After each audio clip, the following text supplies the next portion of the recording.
Hey folks, welcome to Earth's Mightiest Mondays, and today we are reviewing some Avengers comics, which is what we do every Monday. So thank you for being here. Looking forward to talking about these. I'm going to tell you everything that's coming up tomorrow night, Tuesday Night Terrorvision, hosted by Wrestling with Horror, co-hosted by myself and Killer Pizza Videos, is The Burbs. I haven't seen this movie since it came out, so it's been like, I don't know, whatever, 35 years or something. And I never owned it, but my friend gave it to me on Blu-ray, and it totally sucks. I hated it. So it's going to be an interesting stream tomorrow because I think my co-hosts love this movie, and it's awful. So I'm kind of looking forward to tomorrow night. There might be some punches thrown, but Wednesday is G.I. Joe, and hell yeah, everyone's loving this comic. Is that kid going to pull the trigger on Cobra Commander? Well, tune in on Wednesday to find out. You're going to trust me. You're going to want to be there Wednesday, man. That's a great issue. Issue 33 is awesome. Fantastic Fridays every Friday. We're definitely going to do Friday. I know like Sean's been on and off, so we're going to do Friday regardless because we just got to move on with it. I read this now like 2 weeks ago, so I've literally forgotten everything about it. So I'm not going to remember anything. We're going to have to read it together online on Friday. So make sure you're there for that. And 1 week from today, we're back for more Avengers. It's going to be a Spider-Man annual and 227, 228. So it'll be 3 comics. It will be 3. Tonight's 4 comics. Next week will be 3 because it's an annual. So there's that. A big shout out to our super friends. Thank you guys. I really appreciate it. As you guys show up in the chat, I will call out your names. If you are a super friend, there is the Super Friends G Drive, which gives you access to a lot of cool comics. So right now, Iron Man is on there. And G.I. Joe is on there, so check it out. We always thank our friend Clobber in Times, who passed away just like 2 years ago, a few days back. So we always thank him. He would definitely be here if he could, so we miss him. We put a CT in the chat to honor his memory. All right, so let's bring in our buddy Steve from Comics Asylum. You ever play roulette? Always bet on black. What's up? What's up? What's going on? I just while we were talking, I did get a text from Sean. So hold on a second. Hey man, I hate coming on your streams and the audience's trust. Oh shit, I shouldn't be reading that out loud. No, he says, yeah, he's sorry he can't make it, but he thinks he's good for the rest of the week. Okay, cool. So he should be he should be okay. Whoops, shouldn't have been reading that out loud. All right, so Classic Comics I think is joining us tonight. Awesome. Hold on a second. He might be running slightly late, so we'll give him a minute or two before we go on. Let's say hello to everybody. Phil was here first with a CT. Thank you. If I can't make the stream tonight, just popped in to give thank you. I appreciate that. Joe Dog, our good friend who's been here every time for us, man. Thanks, Joe Dog. You're a cool guy. Don't let anyone tell you that you're not. And Rogues is here. Thank you with the CT. I appreciate that. Clean up your room. Oh, it's a I put this poster to hide it. I'm trying to get rid of. So you guys all know I have about 4,000 DVDs or Blu-rays, whatever. I'm trying to get rid of 1,000. So I got 2 file boxes full of stuff that's going. It's all most of it's DVDs and generic stuff. So it's literally just generic movies that like I have like Wedding Singer and like I don't need to own that. Like it's like generic stuff. I could easily find that on the high seas if I need to watch it again. We're at a point in time when I was looking at my collection. I was like, I can't watch if I quit my job, quit live streaming, and quit reading comics and started right now with letter A. I can't watch everything I own. So why do I have it there? Like the other day, I was like, oh, what am I going to watch tonight? Maybe I'll watch this. And I ended up watching Highlander Part 1. so it's like, which I've seen 100 times. So I thought maybe I'll watch a new movie. And then I just watched Highlander. So what was the point? So again, why am I hanging on to all of these? You get $1 a piece. I take them to a show. I'll get $1 a piece, and that'll be, and someone will take a movie home and be like, oh, I'm excited to have that. So Bat Boy is back. Thank you. And always bet on black. Yes, I agree with that. Hey, Al Davis, our super friend. So Rogues is a super friend. Al Davis is a super friend. Any other super friends in the chat? I think we got everybody. Yes. So Steve and I both sold at the Gotham market on this past weekend. We didn't get tables next to each other, but I didn't know. I got there super early, so I got my pick of the table. I knew it was going to be hot. So I told the owner, I was like, put me in front of the door to get the breeze. He's like, but then you'll be at the end. I was like, I'll be that. And I made the right decision because it was call, bro. And I already messaged him saying, I need the same spot. So he's already put me down for the same spot next time. I can't take the heat. I need to get out of the kitchen because I cannot take the heat. I hate it. Yeah, it was so hot that at one point, and I was running on fumes anyway. Yeah, because work went late, and it was a short turnaround. And I was talking to a customer, and I just started to kind of like drift as I was talking. Oh my goodness! And I was like, I think I'm dehydrated or something. Yeah, because like people were sweating just standing up. It was warm. Yeah, I know. No, I know. But it was a great event though. It was fun. Yeah, so I saw this. It's been 3 years or not 3 years. It's been 3 shows. The last 2 I've sold out, and I'll sell at the next one. And I'm like fire sale guy. So like the guy next to me hardly sold anything. Yeah. And because he brought prints, he brought like signed prints like Jim Lee and so I was like, dude, like who's coming here with this? The guy on this side of me had some of the most kick-ass figures. He had those Golden Axe limited edition, like Death Adder, and so it's like it's like each figure was like 200, 250. This is a free event, guys. I was like, that's not that market. That's not the market. And I did say this. I know you're selling your Atrium book and your graphic novel version of that, but even your comic book version, like the comic version versus the graphic novel collected trade or whatever. They look very professional. They look like real comics. That's not an insult to others because I was walking around with other people who were bringing their comics, and you could you could see I don't want to say a fake comic. It's not fake. I know what you mean. You know what I'm saying, right? You look at like I can tell you actually can't tell that your comic isn't like Image or something. Like you might be, oh, is this an Image comic or something? Like it looks like real, maybe that's the real word. Professional. It looks like a professional comic. You know what? I really appreciate the kind words. I will say that's what we strove for. I know.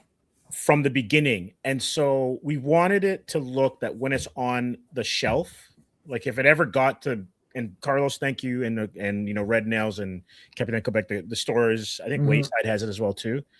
When you put it on the shelf, it should look like it belongs. Yeah, it does. With anything else that's out there. So we were kind of striving for, even though it's an indie book, you want it to be in the indie of like Image indie or Dark Horse indie. That's what we're striving for. It definitely looks like Image. It doesn't look like Marvel because everything they do is shit. But it definitely looks like an Image comic, and it looks like official Image. Now I walked around, and I saw other people selling. And you could just see, like, dude, like that. And the other problem is that when it doesn't feel like it's professional, you don't want to offer up the money. That's the problem. Oh, we got Classic Comics here. Let's bring Classic Comics. Hey, Classic. Mr. Fancy Pants. Well, hello, Mr. Fancy Pants. Hey, Classic. So hey, Classic. How's it going, Steve? We're good. Good to see you. I was confused. I was thinking it was 6:45 instead of 6:15. Oh, a likely story. You just because Sean said Sean's like, I don't want to come onto this stream anymore. It's trash. And you're like, I'm gonna follow suit. You guys try to go against me, try to start a civil war, mutiny on the bounty. Damn it. No, that's cool. I figured it was something like that. So we're just bullshit talking.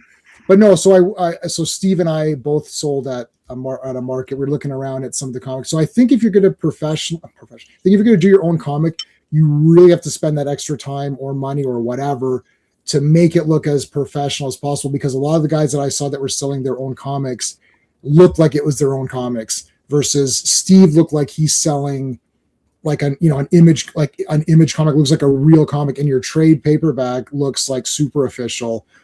Even when we were doing our magazines, they didn't look right to me. Like I'm like, this looks like it looks fake to me. Like it looks like I just did this. And the art was awesome. Our artist was kick ass. Yeah. But it's just it's just something's off. I don't know what it is. I don't want to say the name of the person. They weren't next to you, but they were kind of around the bend. I don't want to say the name of it because they were very cool cool people. But you're like, no, like this looks, you know what one of the biggest things is, and when we did issue 1, and we went to Capcan Comics to interview, and I'm just gonna put the Avengers thing up. Francis Manipul. And he and Jason Fabok were looking at the book, and Francis was like, "Oh, he talked about how it felt." Yes, and I think that comic book fans, like if you're really a diehard comic book fan, then especially if you're a certain age, you remember when they smelt a certain way. Remember when you open an old book and it has that smell? Yeah, that newsprint smell. Yeah, that newsprint smell. And then it has to feel a certain way in your fingers as well, too. So if the cover's too hard or the interior pages are too stiff, for me, it takes it away from the experience, the reading experience. So those are things that we try to strive for. And like that guy, what do I have here to show? We'll say this and then we'll move on. But that guy, like, okay, this is DC Connect, right? So this is like a comic kind of, right? Yes. And his thing, so like when you look at this, you could see it's like, but his thing was like this. I'll see if I can show it to you somehow and you'll get an impression. Let me see if I can work this. I'll make myself full screen for a second. So his looked like this. Right. Like, you know what I'm saying? It was so stiff that it didn't shut. And then that's a mark that you're like, oh, you could tell this was printed. Like I bought a few of Rob Liefeld. I bought a few of his comics that were not done through Image. So not non-Youngblood.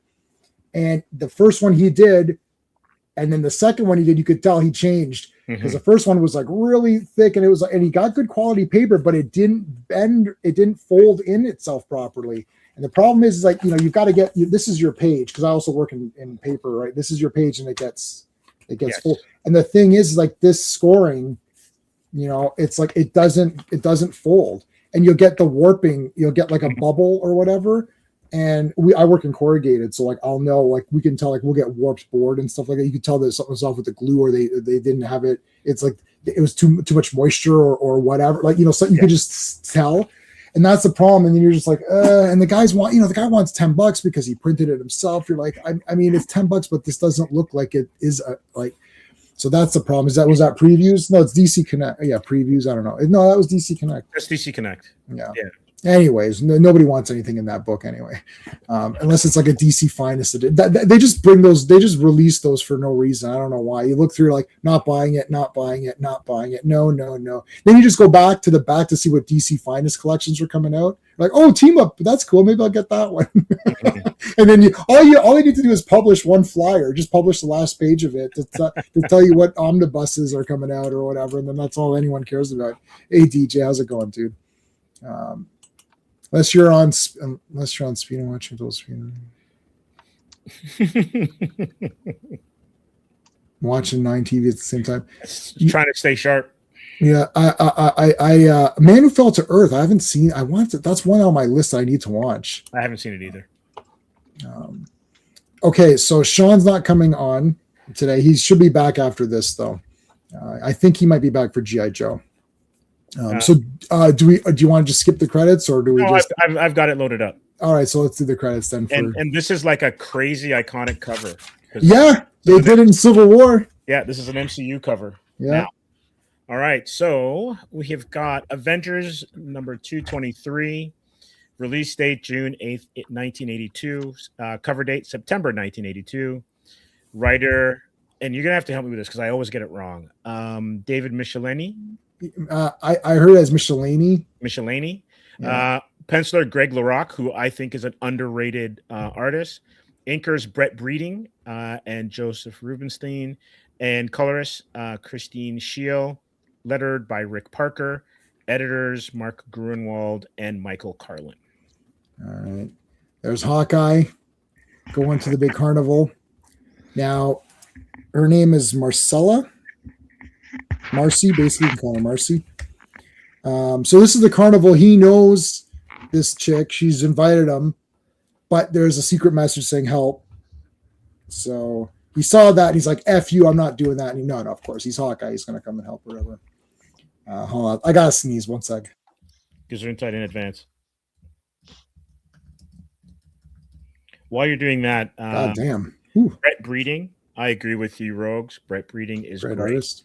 Yeah, he's got a style that's a bit like Bob Layton, where it's like it's very smooth and he does metal really well.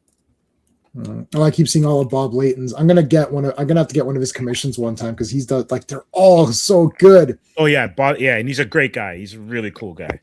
Yeah, he's like actually like his commissions are good. I've seen some other ones are like, eh. All right, so he tried to come in and then these two thugs start beating the crap out of him. Now he could easily beat them up, but they pull out this weird ray gun or something on him. Mm-hmm. What the hell is all that? So he's like, okay, guys, it's all good. I'll just I'll talk to you later. So I mean, he's gonna come back or whatever, right? So he goes and gets his Hawkeye outfit on in the back here. Now here's Scott Lang. Yep. And Casey. Yeah, Casey. Mm-hmm. So the little girl Casey is my favorite MCU character. I think it's Cassie. Cassie, sorry, not Casey. Yeah. Cassie. She's my favorite. Well, so she's not that. Obviously, she's not really my favorite because I don't know her name. But Cassie is my favorite MCU character. She was like the best character in Ant-Man, and then she went from being the best character to my absolute. Well, she's one of my worst characters in MCU after that Ant-Man Quantumania horrendous nightmare of a movie. And we just watched Infinity War, so we're making our way through the MCU and we're crossing off. So Thor Ragnarok got booted from the rewatch list. Man, Infinity War. I know it's not the comic, but god damn, man, that movie is awesome. Like, there's like not 1 second that sucked. Like when they all meet up and like they're talking to each other and all the jokes, most of the jokes landed for me. I love all the interactions. Like I think like having the big, like I love where Shuri is trying to fix up the Vision and like or whatever, reprogram them or whatever. And then they're like, okay, Wanda's like, shit, I better get down into that fight. And she comes down and lifts all that shit. And then was it Okoye? It was just like, it's like, what the hell? Why is she? It's like, why has she been up there this entire time? She was up there this whole time? Yeah, so that was awesome. That was the funniest slide. I was like, what the hell's going on? Like, get her in the action, man. That was awesome. It's like, get this man a shield. Yeah, there's so like a lot of characters minus the Hulk had like a moment. And I think Thor, that was Thor's awesome highlight. Like, and his last last good Thor. That was the last good Thor we had. Yep. When he arrives in Wakanda. Yep. Yes, when he arrived. Oh. And I've seen it a few times. I got chills a bit. I was like, yeah, here comes fucking Thor. Mm-hmm. And then after that, it's all downhill for Thor. And then Hulk was already starting downhill. Okay, so this is Ant-Man. We already met Ant-Man and Cassie. I love throwing out the cotton candy or whatever. They come over here and there's this like schmuck or whatever. He's like, oh, let her ride the ride. Remember, was that No, not Problem Child. Clifford. Remember that movie Clifford where Martin Short played a kid? That was weird. Yeah. And they put Clifford on they put him on that roller coaster, just spin him for $100.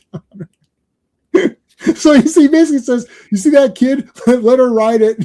Just let her keep riding this thing. You're like, all right. So there's Hawkeye in his full outfit now. Comes over. There's Marcy, who's the girl. Now this is the girl that called him for help or whatever. Mm-hmm. Here comes Hawkeye. The friggin' TCB. Oh yeah, hit the like, guys. I forgot to mention. I always forget. I'm not gonna say please. I'm gonna tell you. If I say please, you can maybe don't do it. Hit like. I'll just use 2 words, and you don't have to read as much.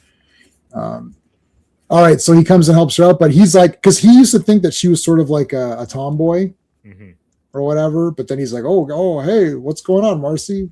It's like got some nice tight red pants there. All right, so Ant-Man dropped his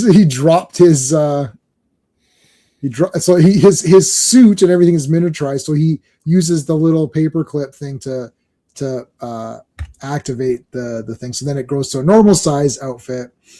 And then he can wear it. He needs a flash ring or something. He needs a flash. Yes, he needs a flash ring. Man, that flash ring was so fake. It like super solved all these problems. Okay, so we've got the Taskmaster. Yeah. Look at that. Who are you? I'm the Taskmaster. It's like, oh yeah. What's the Taskmaster? Is that like a frying pan or something? Handles any task. Act now, and you get a second Taskmaster for just $1. Ron Popeil, we used to stay up all night watching those. Oh, the ShamWow commercials were ShamWow, yeah. I think we had a ShamWow. I think it was a sham. I don't know about the wow part. It was definitely a sham. Female or male? Rogues, are you trying to be funny or what? The real Taskmaster, not Olga Kurilenko. Who the hell casts her? And then firstly has all her clothes on, but then secondly puts her as that character. It's like worst casting ever. And then has Ghost be a better marksman than Taskmaster. It was that's dumb too. And Ghost sucked also. Yeah. That's another one. That's another person that sucked. Anyways, all right. So look, he's like pinching the big cheek here. Oh yeah, Taskmaster, but he blocked it. Taskmaster, he looks awesome. He just looks cool. George Perez design. Oh Yeah. Throws the shield, man. Look at that. He's got the Spider-Man. Yep. What's cool about Taskmaster is because it's like fighting Shang Tsung in Mortal Kombat because he can transform to other guys pretty much. Look at that super, like he swings, does like a spin, like he like spins around and does like a super kick. Oh yeah. He looks a bit like Deathstroke. Yeah. Designed by Perez as well too. Same color scheme. Yeah. And really, they were created just maybe 2-3 years apart. Really. Maybe, yeah. Oh. So we got Taskmaster versus Hawkeye. So that's a pretty good fight. Does like the super kick. Grabs the woman. Come on, man. Puts a gun to her. What a loser. All right, here comes Ant-Man. Yay, flying ants. I forgot what these guys were. Oh yeah, so they've thrown him in a cage or whatever with a lion. The lions ate him. And they take Marcy hostage. They throw him in a lion's cage. Now what are you gonna do, Hawkeye? A hawk versus a lion. Who would win? I don't know. Oh, here comes Ant-Man. He power slammed it, or he power slammed the lion or whatever. I'm not Threw sure it into the steel cage match. I'm not sure the SPCA would approve of this comic. Yeah, well, no real lions were hurt during the making of this comic, I suppose. Or ants, for that matter. More ants. So now he shrinks Hawkeye, and then they can escape very easily through the cage. There's Marcy with Taskmaster and her tight pants. It's like very 80s. It's a very 80s getup. Yeah. Explosive. Okay, so yeah, so they're shooting the arrows at him. I mean, Taskmaster, because he has all of the different abilities, you can just basically write whatever you want. And then if you need to change him ever, the next appearance, you could just say, "Oh, I learned X, Y, and Z character," right? So whoever appears, you can kind of mimic their thing. Hey, Mohammed, how's it going, dude? What's up? All right, so here comes all the ants and everything. What the hell? He's bending his ear. Learned that from his grandmother. Oh, she nailed him in the back of the head. Boom. Well, he's dead. Sorry. Yeah. Like Taskmaster's like, I'm out of here. It's like, get the hell out of here. All right, now I got two guys on him. There's the cannon. Now they're throwing that thing in the cannon. They're explosives. So there's going to be explosives. That dummy or whatever actually has explosives. So the explosives are going in the cannon. I got to save all those guys. Wait a second. Keep going. Something just popped in my head here. This is kind of hilarious. It's Skeletor, basically. Yeah. All right. I guess you're right. Let's go. So this is the old: do you go after Taskmaster, or do you stop the cannon from shooting out the explosives? Now there is two of them, but it's sort of suggested that the cannon's a two-man job. So you gotta let Taskmaster go. So the Master of Tasks escapes once again. So there goes there goes the explosives. And now here we've got the famous shooting Ant-Man, which is pretty cool. And it actually was the correct Ant-Man in the Civil War movie too. It wasn't even Hank Pym. It was actually the Scott Lang Ant-Man. So there he goes flying. So like, oh yeah, hold on a second. Yeah, so like now Ant-Man can try to like deactivate the thing or whatever. And of course he does. There's a big explosion. He's dead. Ant-Man's dead. He exploded. He's never coming back. Oh wait, there he is. So he was okay. But Taskmaster's gone. There's the rest of the Avengers. Where were you guys? I don't know. We were having shawarma or whatever. And then it's like, oh yeah, Cassie. It's like, remember Cat? Remember your kid? Yeah. Not exactly the best father. No. Well, she's pretty happy about it. Mm-hmm. Well, she did get the roller coaster for what, like almost an hour? Was that Hawkeye's nipple? What the hell? Where are we? I don't see how it could be if he's in full thing. If he's in full regalia. I don't know where.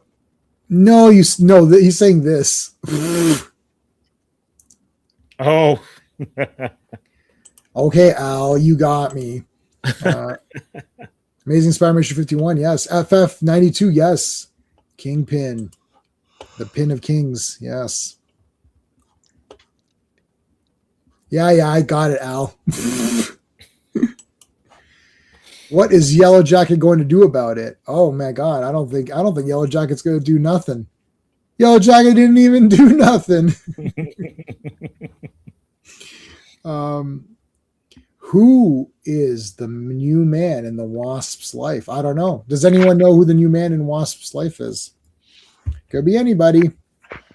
Could be She-Hulk even. I don't know. Could be anybody. I'm just looking at the other characters in this. There are so many names being dropped. Like it's just name dropped like crazy. So it should be an interesting read. Mm-hmm. All right. 224. Do you want to do the credits for that one? Avengers 224.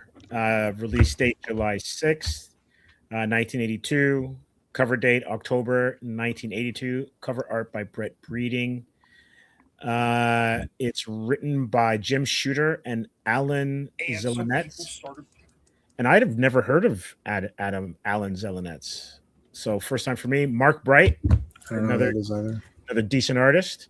Brett Breeding, Jack Abel, and Sal Trapani are the inkers. Colorist Christine Scheel, letterer Janice Chiang, editors Mark Grunwald and Michael Carlin.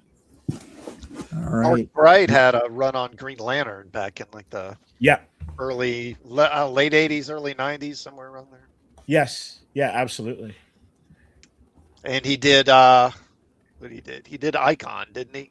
Yeah, did he co-create what's the young Green Lantern after Kyle Rayner? Kyle Rayner. I think he might have co-created him. Yeah, I think he might have. Yeah. He's you mean Lantern? They're not green anymore. They're just lanterns now. Even though the colors are important, but they're not, I guess. I don't know. Al Davis, Stanley Yelnats from Holes. No, not that one. Yeah. All right, so they're having so I think the tunnel collapsed here. There's like a tunnel collapse, I like when there's like, sometimes I do like when there's just like an emergency that's just like a sort of not a supervillain type emergency, but just like a natural disaster or something happened, and that's kind of cool. So it's a collapsed tunnel. Here comes everybody to rescue. I'm not sure exactly what everybody can do, but Iron Man's pretty tough. Thor. There's Wasp, Cap. Hawkeye's like pulling guys out.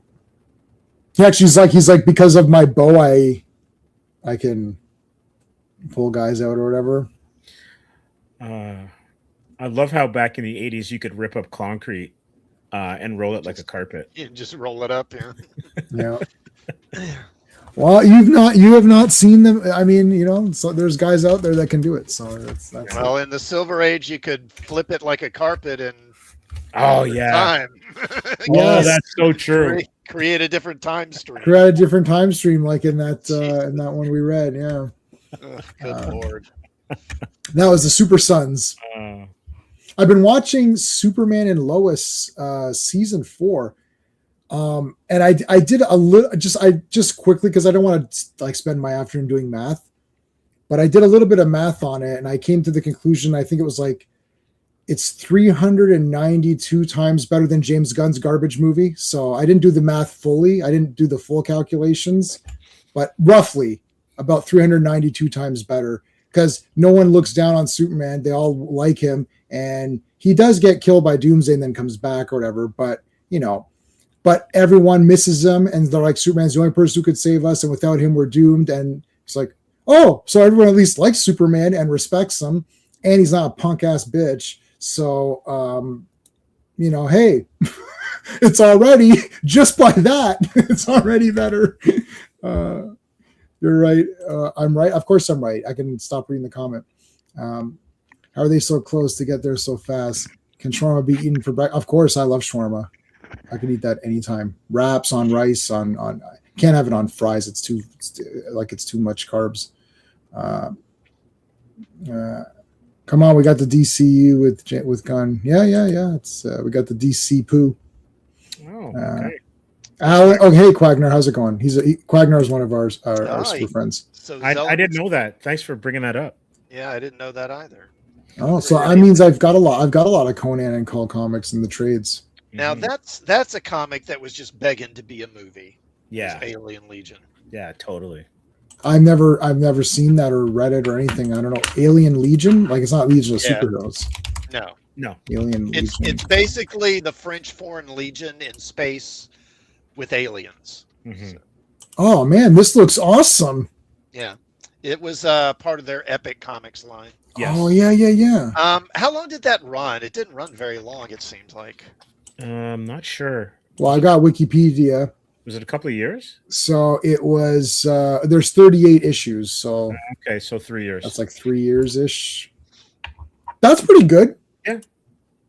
But actually, Wikipedia says it was from 1984 to 1990. Yeah, so it feels like it kind of spread them out. Like Epic had some starts and stops along the way. I see. Well, I remember Dreadstar for the first few years. It was bi-monthly. Yeah. So maybe Alien Legion was like that too for a while. It was just coming out every other month, possibly. Right. Mm-hmm. Yeah, you're taking away my comic card. I never said I knew everything. Okay. I'm learning. As a kid, I remember I'm a movie guy. I'm a movie guy a bit more. As a kid, I just read whatever. I didn't think too much about who wrote it or who drew it. I just read it and I liked it or I didn't like it, and then I just moved on with my day. That's why I'm like a generic fan. It's like I like Spider-Man, Hulk, Batman, Superman, Wonder Woman, and Captain America, I guess. Those are like whatever was on TV, all those live action shows and the cartoons, like that's all I really cared about. It's later on I got more into, like Daredevil to me was that guy in the black outfit who looked wrong in that Hulk movie. In the Hulk show? I was like, hey, that looks like a fake Daredevil. And then everyone was like, yeah, that was like a super fake Daredevil. Why is he all in black? That's horrendously stupid and garbage. And that's the fake Daredevil. Anyone who likes that is a complete idiot. And then you fast forward today. Oh man, the black suit Daredevil's the best. It's like, is it though? Because it wasn't that cool when that was out. It's like everyone's like such a. That's why. Romita Jr. and Frank Miller made it cool. Yeah, right. Yeah, but I don't want to get into this like fake fake reaction. Now it's like, okay, now you're excited about that. We weren't before. So, anyways, question before you go ahead: Mm-hmm. Is this the first time She-Hulk's not in her ripped clothing? Yeah, so she showed up in this like great outfit. This is like a pretty good She-Hulk outfit. Yeah, she had it in the last issue. The ripped yeah, shirt. I think this is maybe the first time she's in like a costume and uniform or something. Mm-hmm. Tony thinks Wasp is cute. That's that may or may not be foreshadowing or spoiling what the cover was asking, which is who's her new boyfriend. So there's the big news cameras. Hey, how's it going? Yay! Now they all care about Jan. No one cares about the other. Okay, this is fake. I know she's like the rich hottie, but like there's no way people aren't pumped up for Thor and Iron Man. Like, give me a break. Hey, Jocka, how's it going, dude? But it's also because Hank's on trial, so it's kind of like Inside Edition type stuff. Yeah, that's true. Just old school TMZ. Inside Edition, yeah. Oh my god. All right. Okay, so back at home here, and I like Scott Lang in this. He's like, why is Yellow Jacket rotting away in jail while I'm sitting here trying to figure out what's on Netflix? And how did I know Netflix was going to be a thing? So he's like, I've got to go do something. He's like, I'm not one of the Avengers. I'm actually going to do something. It's like, okay. So he's like, he goes over and he's like, hey, Yellow Jacket, what's up? It's like, hey, what are you doing here? He's like, I'm here to bust you free, man. Let's get out of here. And he's like, no, I want to do it by the book. All right. I don't want you to just come in and rescue me. So Hank's like, no, I don't want you to break me out of jail or anything. I want to, do this on my own. So then Scott's like, okay, fine. I'm going to leave then. So he didn't try that hard, but okay. He tried hard for a page. It's like, so he takes off. Kevin from Sin City alert. I don't know. Tony in the chat. Tony, who's Tony? All right. So here comes Tony Stark, and he's like, "Oh, there's his all of his people that work for him, making him his food and whatever."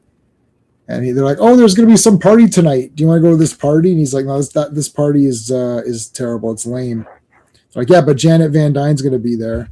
So it's like, oh, okay, well maybe I'll be there too. Maybe I'll just happen to show up. So they're bringing him his non-alcoholic non-alcoholic beverage. It's like, why not? I'll go. So there's the big headquarters for the party. I tried to hit mute, but that didn't happen. So you get my coughing. So there's everybody whispering and talking. Oh my gosh! So there's Janet. Now Janet doesn't know. So you know what? I don't know how. I thought she was there for some reason, or maybe I just. Oh, that episode, that issue. That's right. Yeah, so she wasn't there, so she doesn't know. She knows Donald Blake is Thor, though. Yes. Right. And she knows Cap is Steve Rogers also. Mm-hmm. Yes. But she doesn't know Iron Man yet. Yeah. No, so that I forgot about that.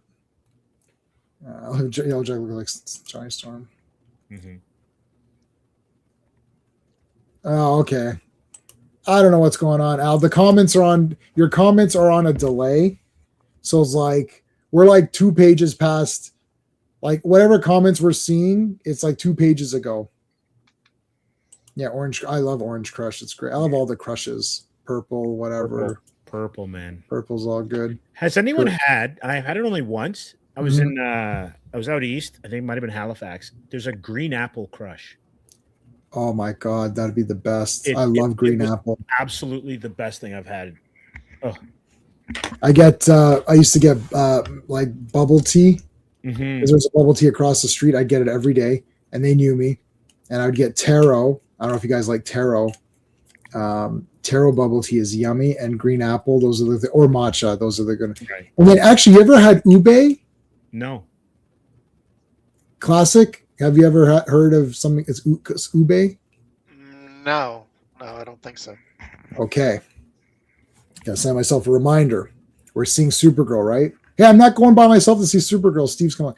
I'm going to bring us some. Do you like brownies or it's not a alcohol. It's not a drug thing. Do you prefer brownies or cookies? I think the brownies might. I'm fine either way. Okay. I'm probably more of a cookie guy, unless they're what is it, white chocolate brownies or something? No. They're ube cookies or ube brownies, but they're it's just a formation of how they form it. I'll bring the brownies. Okay. If you don't like it, I'll be very shocked, but it's possible. It's purple, and they opened up for 1 second. My mouth is watering so much. They opened up. I'm literally like Pavlov's dogs or whatever. They opened up a small thing in Square One Mall, which is expensive. It was a pop-up shop. I was like, "Oh, this looks good." I was like, "Oh, purple food. This looks really cool." So I had one, and then my wife had one. We're like, "Is this literally the greatest thing that you've ever taken?" I was like, "I think," and we're both like, "I think it is." We got ice cream, cookies, like every version of whatever they had there. And they're like, "Oh, are you going to be here for a couple of months?" 2 years later, they're still because because people are like, "This is crazy. This is the greatest thing ever." So I'm going to get it for us. I'm going to have to put my reminder on to go grab us. Oh, it's purple, right? It's purple. Because I think there's like these popsicles. They're like, you get them in grocery stores, but they're kind of like almost like European ones, and they have like a purple one as well too, the purple flavor. Okay. That's almost like a yogurt, and it's not like grape, and it's on fire. So if it's like that, I'm in. Okay. So I'm not. We'll have to see. Can you bring? Yeah, I mean, I saw somebody bring cake. I saw someone bring. Do you guys have Deep and Delicious cake? Do they have that in the States, Steve? Oh, McCain's? I don't think they have Deep and Delicious down there. Okay, so there's a McCain's Deep and Delicious cake. They brought the whole goddamn cake to the theater and had. I am not joking. They had cutlery. Birthday party? They had cutlery and plates. Well, you kind of have to because you can't. You can't just. My grandfather and I. We just cut it in half and eat right out of the thing. And I'll scrape. Absolutely. Bring that. That's amazing. We will scrape that packaging. That's amazing. We get a vanilla one. My grandfather and I would sit across from each other and just scoop it in our mouths. It was the best. That's awesome. My grandfather was the best person who ever lived. Now I know my thing says I'm the smartest, which is true, but he was the best. Anything I wanted, he got it, and we had the best times going out. I would go with my grandparents out all the time, and they'd buy me anything I wanted. Nice. I was like, "I want this, you got it." Drive me around to places. I want Mego Superman. We drove to like 7 locations to find Mego Superman. He's like, "Let's go to the next one." Anyways, all right, that's enough. So great memory. Thank you. Flirting over mustaches of all things. Yeah, that wouldn't happen anymore. I think the goatee works better in the modern. Yeah, in the modern time. All right, so they had a good night out, and whoa, what's going on over here? They're getting some smooching going on here. Woohoo! Where's my?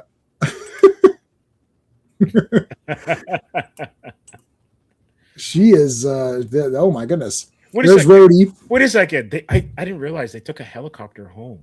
Of course, that's amazing. That's Victor Newman stuff right there. Mm-hmm. Like, look at this. It's like there's Rhodey giving him the So I've not read far enough into Iron Man. I'm still on Tales of Suspense. So stupid question, does he still have the armor underneath, like the chest plate, or is that been fixed, or do either of you know?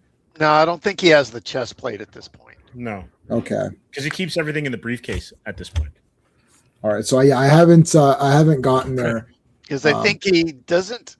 Does he get an artificial heart at some point? At some point, but that's after Armor Wars, I think. Oh, is it? Okay. When Sean Chen was drawing it, but I could be wrong. Well, I mean, I'm going to almost I except for those couple of issues which I'll have to spend some extra money for. I will have all of Iron Man Volume 1. Every show we go to, the one that we were just at the Gotham Market, I went to the one guy, cleared him. Wow. I took all his Iron Man comics. He's got none. And then the guy's like, wow, he goes, I guess you're an Iron Man fan. I was like, yeah. And I said, I was like, it was nice to meet you, but unfortunately you're dead to me because you have no more Iron Man comics and I collect nothing else. So you're dead to me. I'm like, well, that was nice to meet you. I was like, it was nice. So I always say that to people and they actually laughed. They're a bit older, but they did laugh at that. Did anyone watch UFC? No, I didn't watch it. No, I didn't watch it. I don't think that was free. That wasn't a free card in Canada. So I won't pay. But yeah, was it any good? All right. So Egghead he sees that Janet and Tony were together. There's a guy who had a pen camera. I'll try to show it to you here, right there. This guy had like a pen camera. So he and took some Works photos. For the Bugle too, man. Or at least he's going to sell it to the Bugle. Bastard. Whoa, look at the rippage. Oh my gosh. It's like you got what's her face and thing together. It's like, oh my goodness. Yeah, so, I think they're in Jamaica, right? Because he promised her a week in Jamaica. And then DJ comes out to fight them in the street fight. That would have been cool. They never do anything. But here's the thing, though, okay? Yeah. And Sean would back me up on this. Yeah. Why are they playing Calypso? I don't know. Reggae? Yeah. Come on, research department. Remember in Cosby Show where Denise's boyfriend was listening to the reggae channel? Yeah. The Aman. And then like Bill Cosby's like, what? But it's all normal in the beginning because it's just like a normal song. And then it gets really like going. And then like it's like he's like, what the hell is that? Like his react because he just plays jazz, right? So it's like his reaction like, what the shit? What was that? And the guy gets really into it and he starts like doing the whole lines. I don't care what anyone says. It's funny. And I've got that first season right there. And that's never being sold because that's probably hard. Hey, Havoc. How's it going, dude? When I was a kid, when you were a kid, when were you? And when we threw, I always go to my aunt, would pay popcorn, make a sandwich. Yeah, that's kick ass. Bros, hoes before bros. I know. Tony, you bastard. Toujours l'amour. Come on. En français. Clap, clap, clap. Everyone's happy. There's Rhodey. Okay, so I mean, what the hell is this? This is all a bunch of nonsense right now. They're going to they're throwing shit at this, trying to get into this frog or whatever, and then she wasps it, and then Tony destroys the candles, and then there's some more smooching. He is debating about whether to tell her he's Iron Man, so he's got a little bit. He's also feels a little bit bad. Oh, ready? Usually it takes people like 500 issues to make up their mind whether to do that. Clark, right? Bruce, Peter. Watch it on Paramount Plus. Do we have Paramount Plus in Canada? Yeah, we do. Okay. It's nothing that I subscribe to, though. Okay, so they're having their little, get together again. Captain America's like, Tony, you're being a total asshole. It's like Yellow Jacket is in jail. Not cool, bro. No. Yeah, not cool, man. And it's like, listen, you keep this up, Cap, and there's going to be a civil war. You just watch out. It's like, well, I'll have to take that chance. So it's like, you better figure your shit out, TS.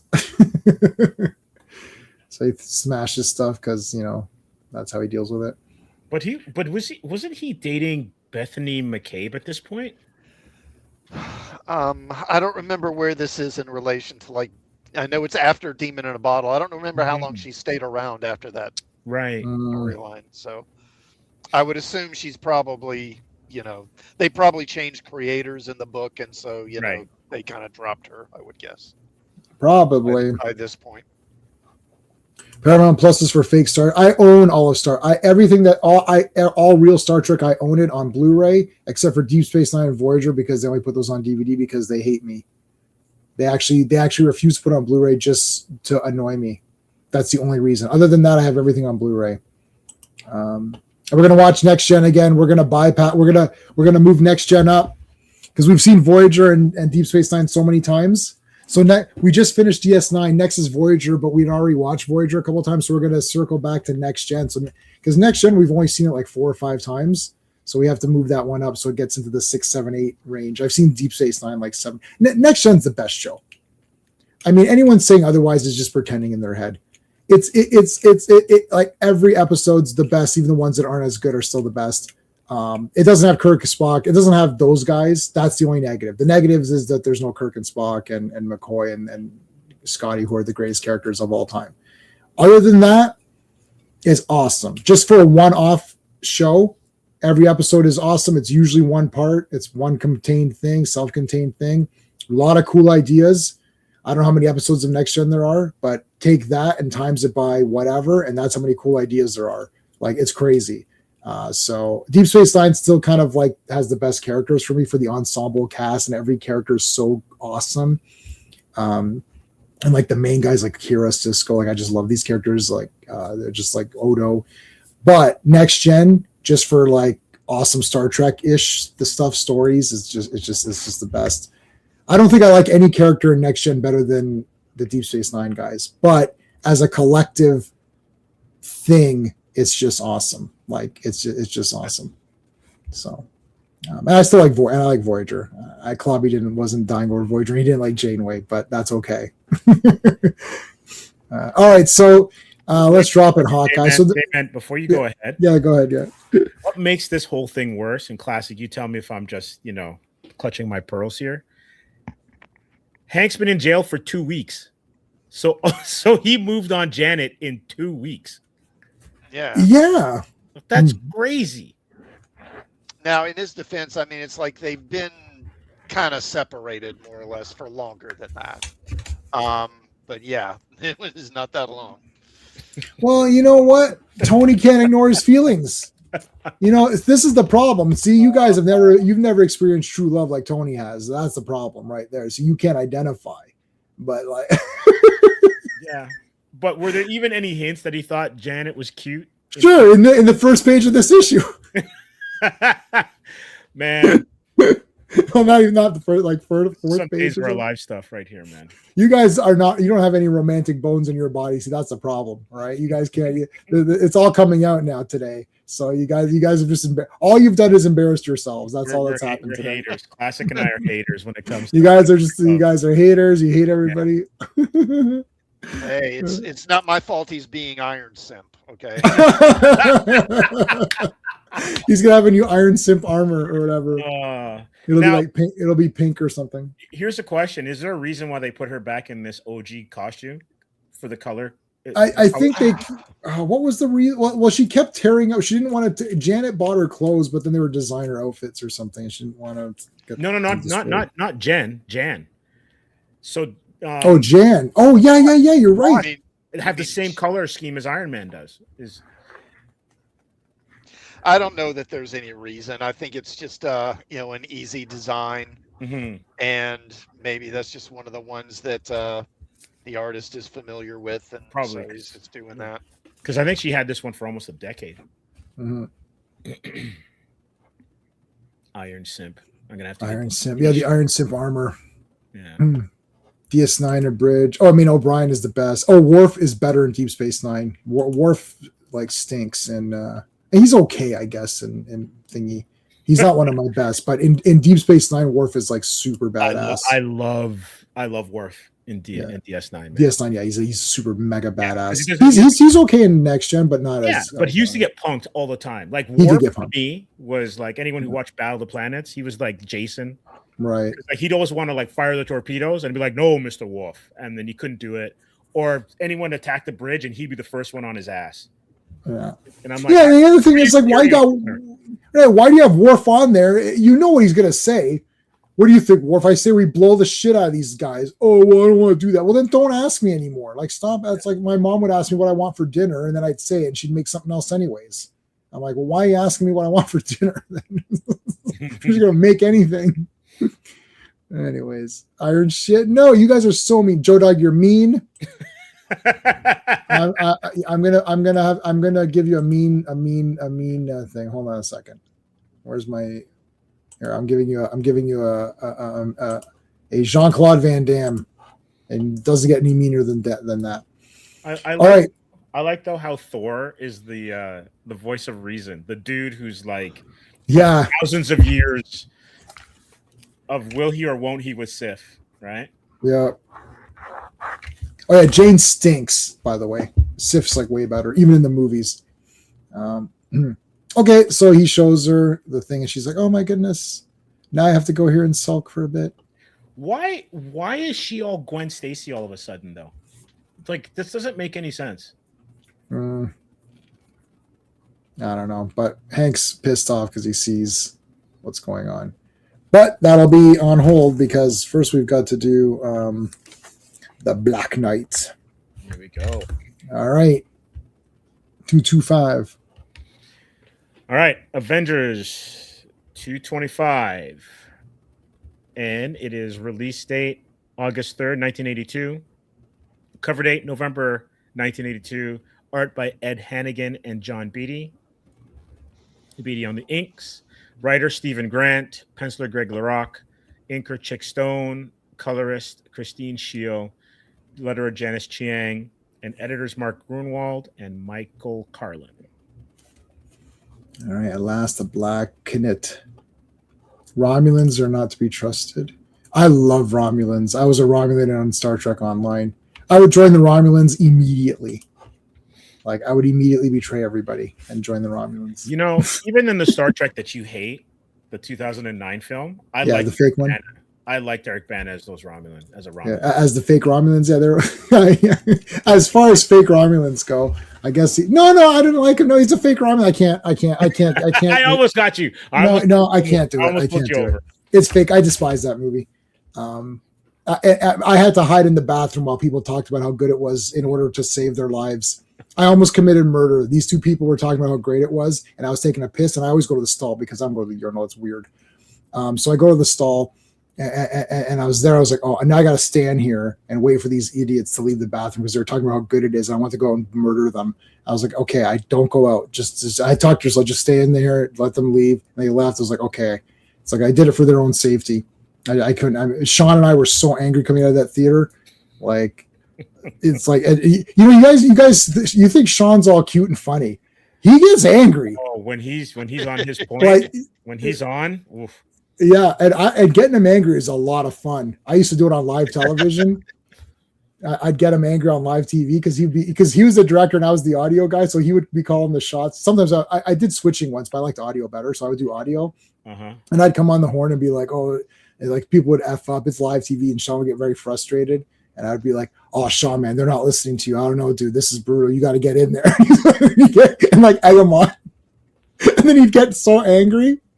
He got really angry and yelled at everybody once. And then it's like about 1 second later, I came on. I was like, Sean, you're absolutely right. This is just terrible. This is despicable behavior. And then he's like, I know what you're trying to do, Jay.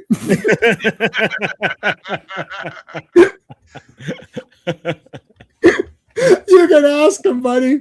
Remember this and ask him on Friday or Wednesday. Ask him. I won't say anything. You just say, Sean, what happened at Rogers when you were angry at the crew at this one thing? Just say that. He'll tell you the story exact because people don't believe me either. Exactly the way I just said. And I was like, you're absolutely right, Sean. This behavior is terrible. We have to get down to business. And he's gonna say, yes, I know what you're doing, Jay. Last Relic, hey buddy, I saw the last Relic's a pretty cool guy. I saw him on Echo Base Network the other night. With my buddies Coach and Nick. God, I haven't had them. Oh, God, I don't think I've ever had them on. I was an Echo Base. I was with Echo Base Network when they first started. So I'm friends with Coach and Nick, and I used to go on here and there, but they stream late, and I can't. And Star Wars sucks, man. I can't get into it. It's I'm gonna come on. Anytime I go on someone else's stream, I just derail it because it's shit. I can't even pretend it's good, and I can't even pretend to get angry about it. What did you think of Mandalorian Grogu? I didn't watch it. It sucks. I don't care. It's like, yeah, it's pretty shitty. Yeah, okay. I don't even care. But yeah, I saw Last Relic on there last night. That was really cool. It was good seeing you. All right. So, yeah, man, here comes Thor. So he landed on the roof and just got obliterated by this. So they've installed new technology to because everyone breaks it. Literally everyone has broken into the Avengers Mansion. The Baxter Building and the Avengers Mansion are in competition for who gets broken into the most. That and from the Flash TV show, everyone would always walk into their secret lair. Yeah. Off the street. Dude, the Flash. Oh dear God. It was just terrible. Stop talking about Sean when he can't defend. Even when Sean's not here, he's defending himself. Trust me. Mm-hmm. All right, so Thor busts out. That's a cool panel breaking free of that stuff. They're awesome. Star Wars is trash. Yeah, that is true. Well, that's why they branched out. That's why they branched out. I was with them when Star Wars was still somewhat decent. All right, so they come down and they get rid of all that stuff. So let me see here what's going on here. So Thor is stuck. We said that. Oh yeah, so here we go. It's a two-parter. Is this a two-parter tonight? This is a two-parter, I think. I believe it is. Yeah. It's a two-parter. So we're going to cover both tonight. We'll do two. We'll do these two tonight. Here's Dr. Druid. Not Professor Druid. Someone said Professor and he got very upset. It's Dr. Druid. I am Dr. Druid. Okay. So Avengers assemble. And he's like, oh yeah, but I've got green eyes and gritted teeth. Now what are you going to do? And they're like, shit, I don't think we're going to do anything. So he's releasing this stuff. I don't know what's going on. I don't know this character, this Dr. Druid. Is this first appearance of this guy, or is he in other comics? No, he's been around for a while. Yeah, he's appeared before, but he's a pretty obscure character at this point. He will join the Avengers down the line, though. He does become a member later on. Oh my God, really? That's cool. Or not. We'll find out when we get to those issues. So he puts them, he puts a lot of dust on them, and then he literally inhales them.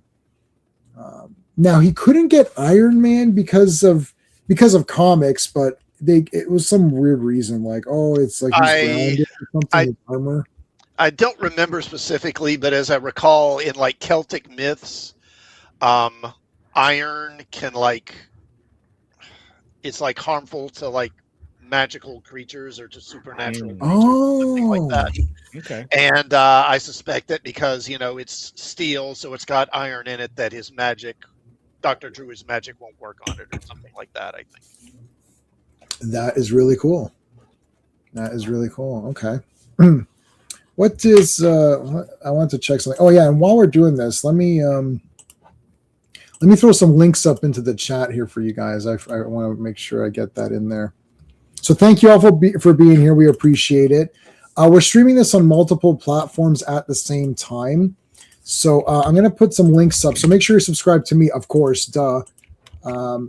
But also Sean isn't here, but he is still doing content. So make sure you subscribe to Sean. And check out Comics Asylum, of course. Thumbs up, all that YouTube nonsense we got to do. Make sure you subscribe to Classic Comics. And I'll even give you I'm subscribed to The Last Relic. Give this guy The Last, I'll say, why is this not typing? Last Relic. Give Last Relic a subscription as well. I've subbed to him as well. I haven't seen too many of his videos, so if I see something that's stupid, then I'll let him know. And if you see something that's stupid that I wouldn't agree with, then make sure you tell him that J-Man does not approve of that video. But other than that, he seems like he's a cool guy, so subscribe to him also. Maybe Sean's going to be here maybe Wednesday, but probably Friday, if not Wednesday.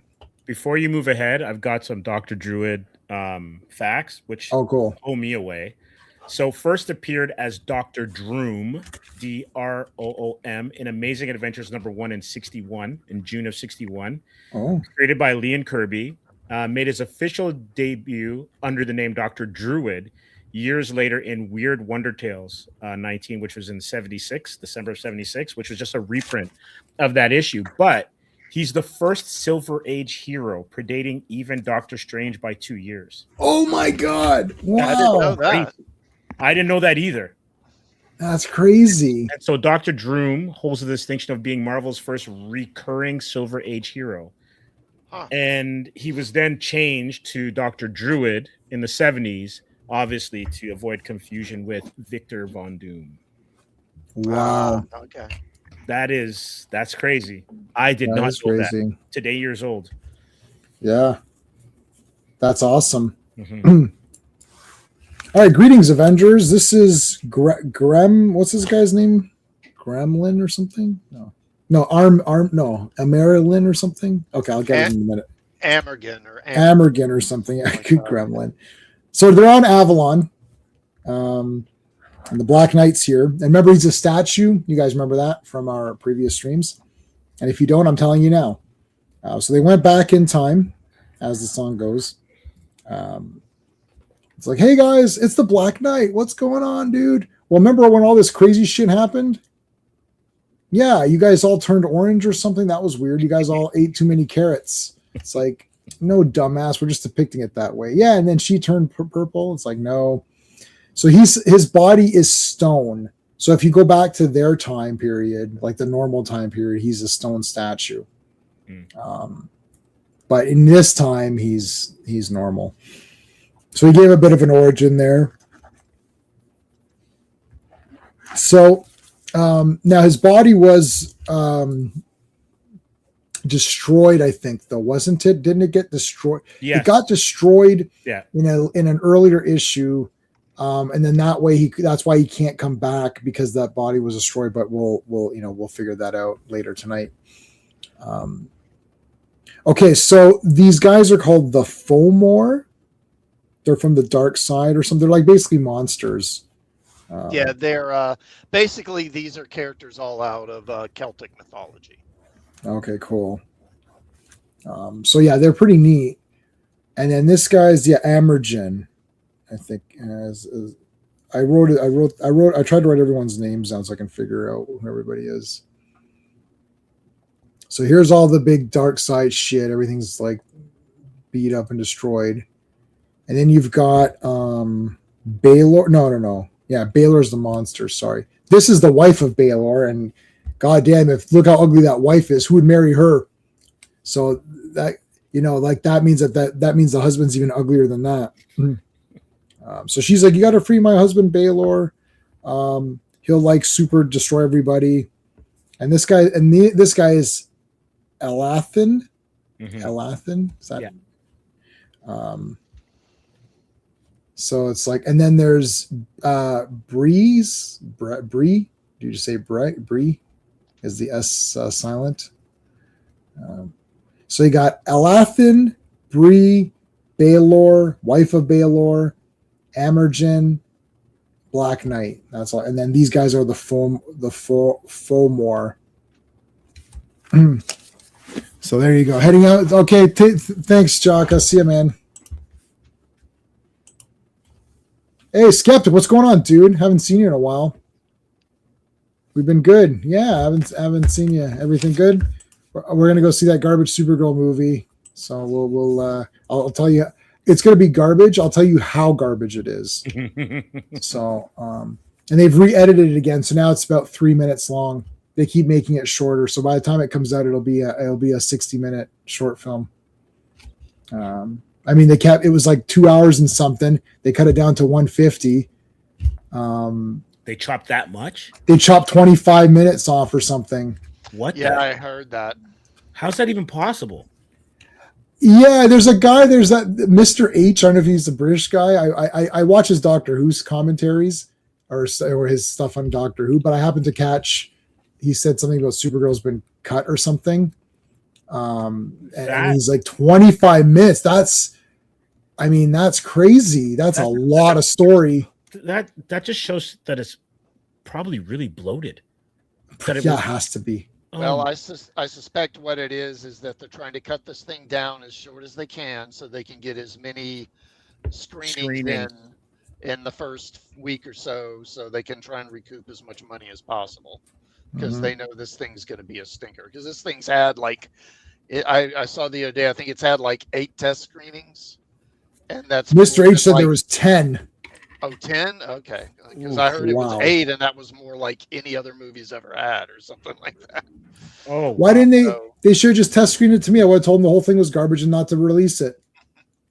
Why don't they? Here's their mistake was. They went with a Tom King story, and Tom King sucks. That's the first mistake. I've been saying from the beginning, this Gun DCU, it is the fruit of a poison tree, because they're pulling from Tom King's works. They're having Tom King write material for it. It can't Tom be good. King. Tom King hates comics. He thinks he's a novel. He thinks he's a writer who's writing a novel. I'm gonna do another video. I've been doing some of my J talking videos. I'm gonna do a couple more on these. Like, stop pretending that comics are novels. Like, it's a goddamn comic book. If you're ashamed about it, then go away. If you're ashamed that you love comics, I'm a 50-year-old man and I love comics. If you're ashamed of that, then leave. Stop trying to pretend that it's your big great American novel that you're writing. And then Supergirl is a character in your great American novel, which is really about this little kid who wants revenge. It has nothing to do with Supergirl. So stop pretending. And if it is a novel, you're a terrible novelist because the novel sucks. It's like, write a real novel if you're good enough and let it play and see how it does. Stop pretending your comics are novels. They're comics. Where's the action? Where's the dynamic? Where's the hell yeah moments of Supergirl, Woman of Tomorrow? There's nothing. Where's the comedy of it? Where's some of the playfulness? Supergirl's a fun character. She's fun. She's a teenage girl. This should be fun. She should be doing cool stuff and fighting monsters and having a good time and stuff. Like, it's a bunch of crap. I don't care who you are. You just don't understand there's depth and all this. What is the depth of it? Tell me what page the depth happened on. I can't find it at all. I read it. Anyways, I'm getting off. I just thought of something. And I thought it was awesome too, Skeptic He-Man. Both of you, Classic and J-Man, correct me. Tell me if I'm on the wrong foot here. Mm-hmm. If you start out with her this despondent, then any other iteration of her in the DCU moving forward, she can never get lower. You're right. Oh, that's a brilliant. I'm going to steal her that. Pathos is at the top already. Oh my God. Yeah. Good point, buddy. Wow. I might steal that and say I came up with it. It's yours. That's genius. No, I won't. No, now because you allowed me, I can't do it because now it's too weird. That's like the devil's trick. If you sacrifice your soul or whatever, then I can't. Then that nullifies the whole thing. Yeah. Homie, don't play that. So yeah, no. Oh my God, buddy, that is brilliant. Yeah, right. You started her so low that she now cannot, because if the next movie she's low again. See, Superman 1, Superman 2 came out, he lost his powers. Even Spider-Man 2, he was down on himself and lost his powers for a little bit, 20 minutes or whatever. He kind of got his confidence back. Yeah, you can't do anything with the character because you've started them already at this low point. They're in the pit. They're in Tartarus. They're in the pit. Yeah, that's a good point. Yeah. I read the Supergirl you like, and it was really cute. I like the new Supergirl comic because it's cute and silly. And there's like, she was dating a boyfriend who had pink kryptonite and was making it love her and stuff. It's like, right, because it's silly stupidness. That's what Silver Age Supergirl, this current comic of Supergirl is Silver Age Supergirl. And she has different outfits. And at one point she wears the old outfit with like the short shorts and all that.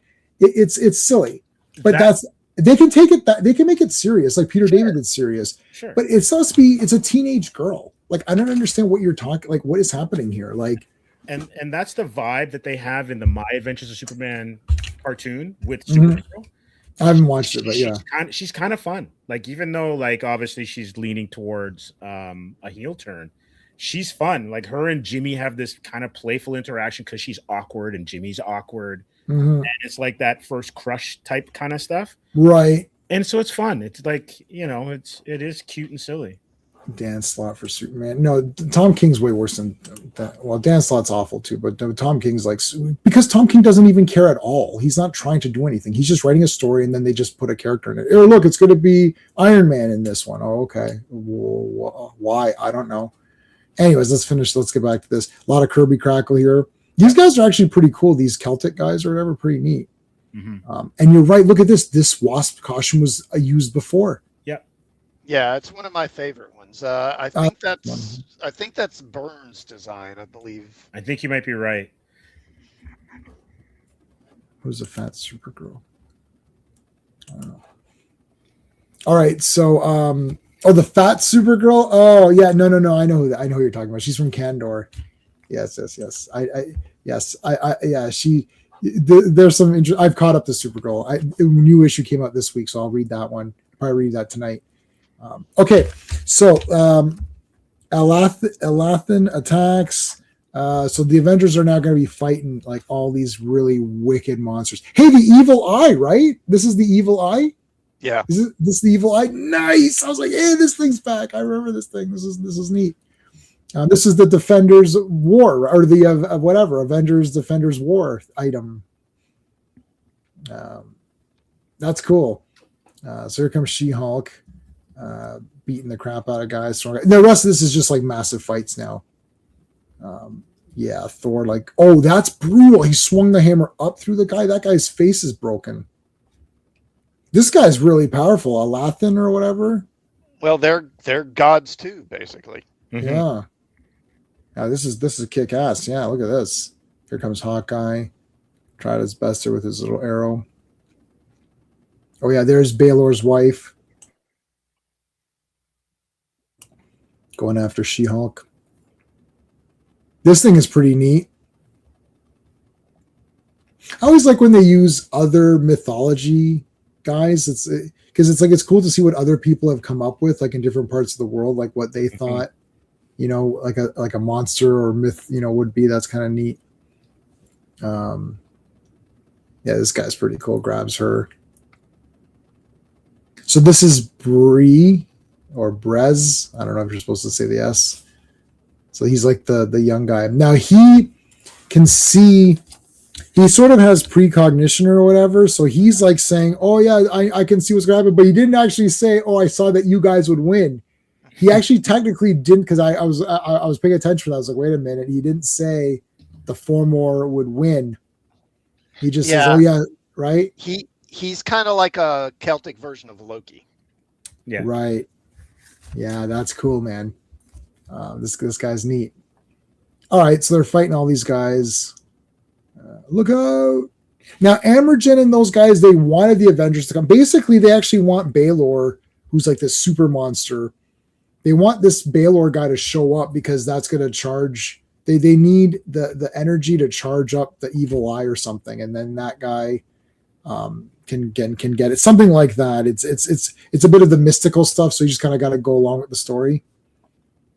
But then Brez comes over and does the big hit, and then this guy's all in a trance, like, oh, what the hell happened? Amergen, what the shit's going on? So we get back to that guy in a second. Cap fighting this like a Godzilla monster or something. I guess it's like, I don't know. It's like the smog monster. Yeah. Hedora or whatever. So it's like they shooting crap at him. Are those the Omega beams or something?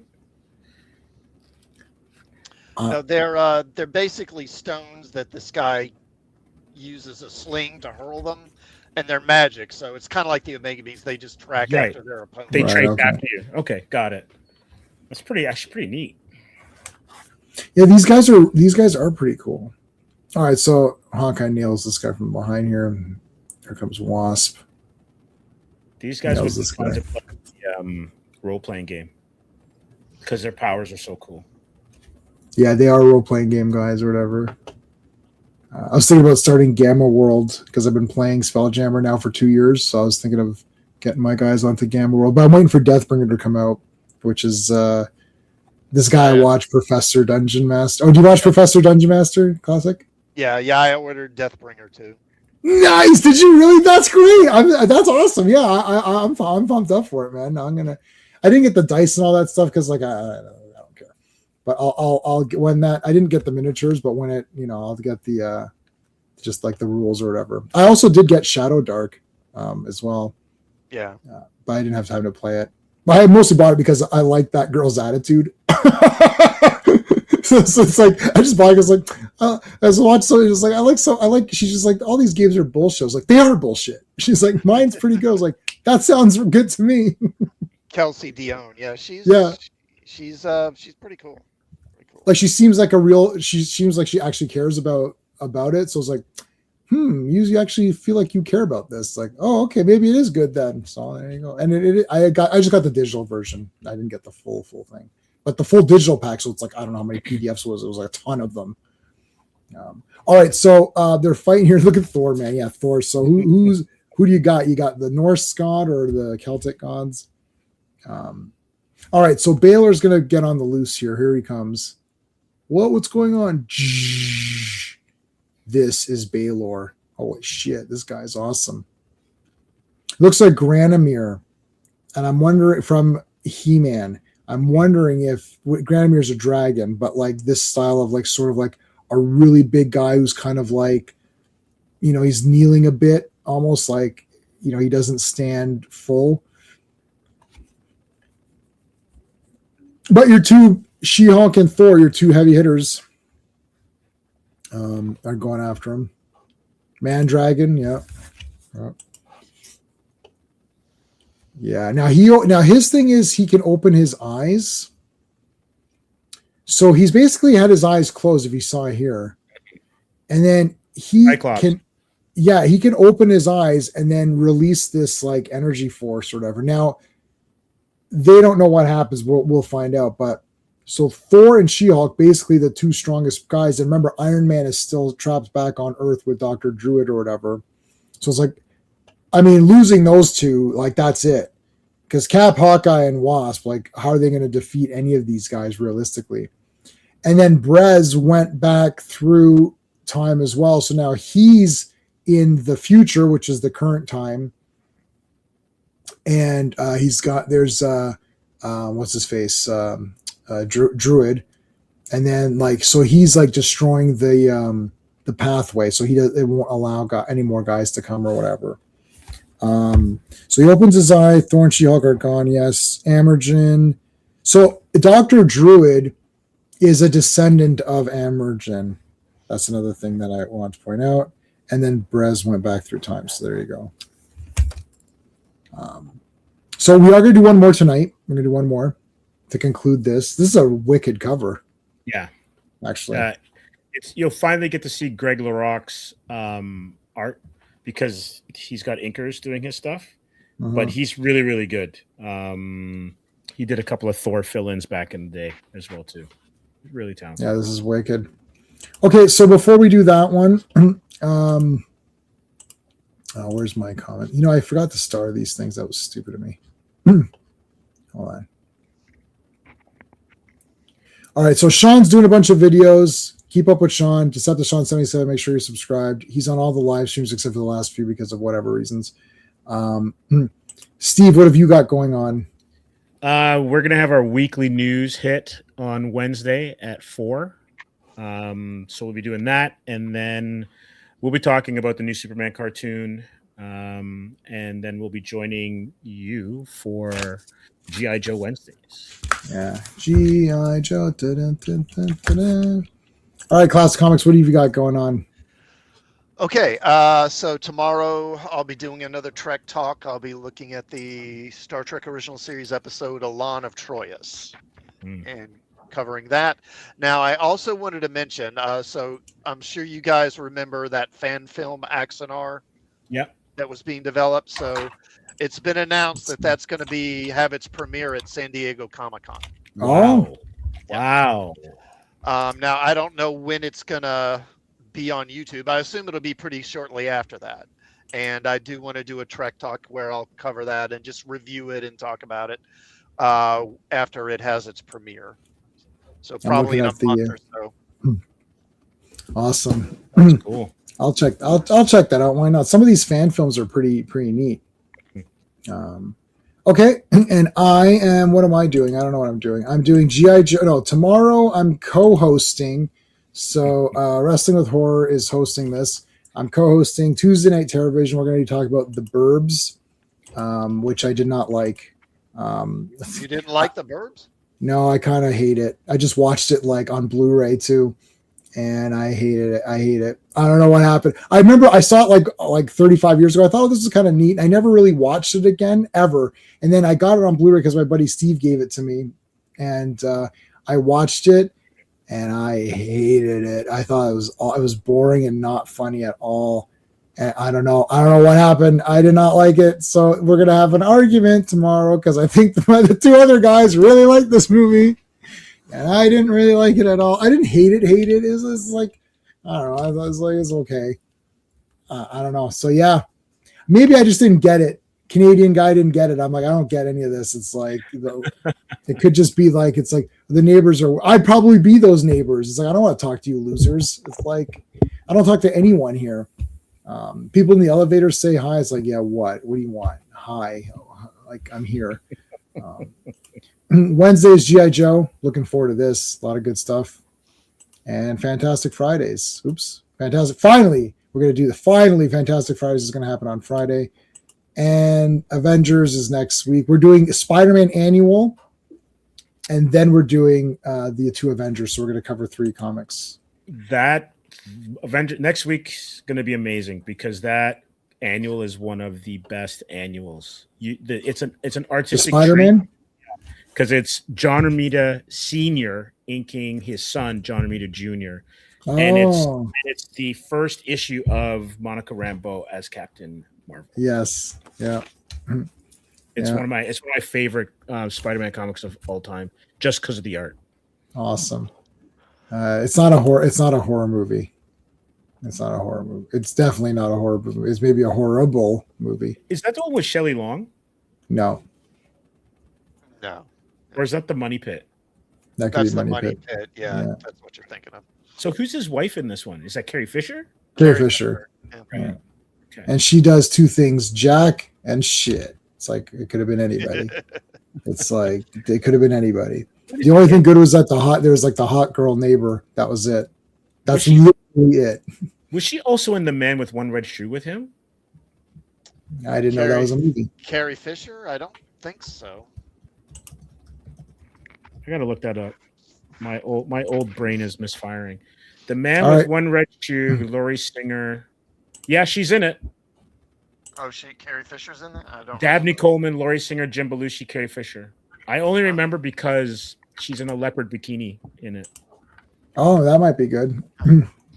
It'd be better than the Burbs because she's just like a housewife gear or whatever. Okay, credits. You want to do the credits for this last one? Absolutely. So, An Eye for an Eye, Avengers 226. It is release date September 7th, 1982. Cover date December 1982. Art on the cover by Greg LaRocque. Writer Stephen Grant. Penciler Greg LaRocque. Inker Chick Stone. Colorist Christy Shield. And letterer Janice Chiang. Editor Mark Grunwald. And this is where he's just editing it by himself. Interesting. So I guess Marvel was going through a little bit of or at least this office was going through a little bit of a shakeup at that point. So the Money Pit in theaters.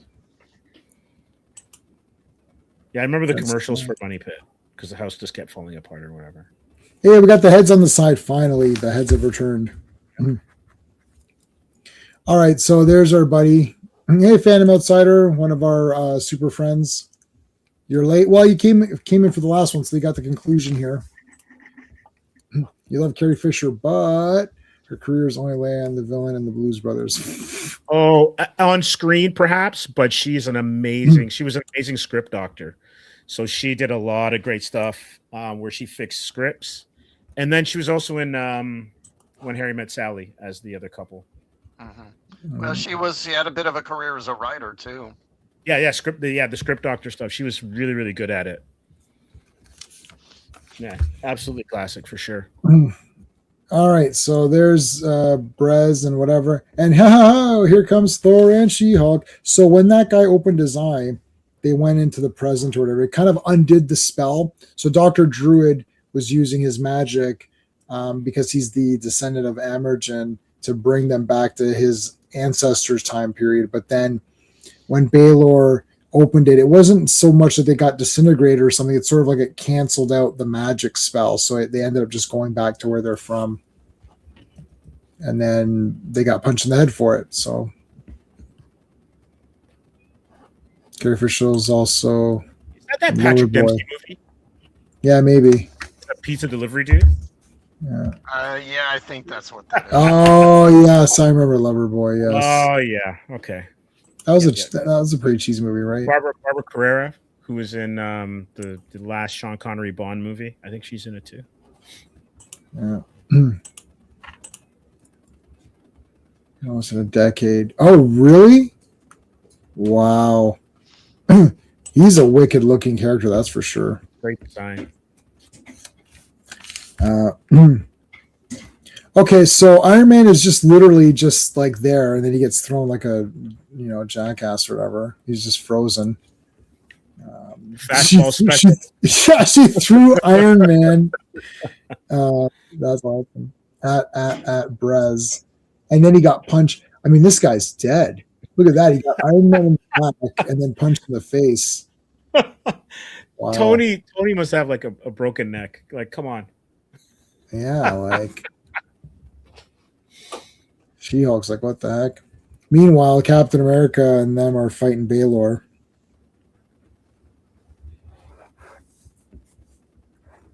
I don't think they can. I mean, how are they going to defeat this guy? Like, this is crazy. So they smoked him and whatever. Look at the horse. He's getting the horse, the big Pegasus horse, whatever. That's cool. Is this no? This is what's this horse? Is Aragorn is what is Valkyrie's horse, right? What's this guy's horse is called? We'll see if it's in the credits.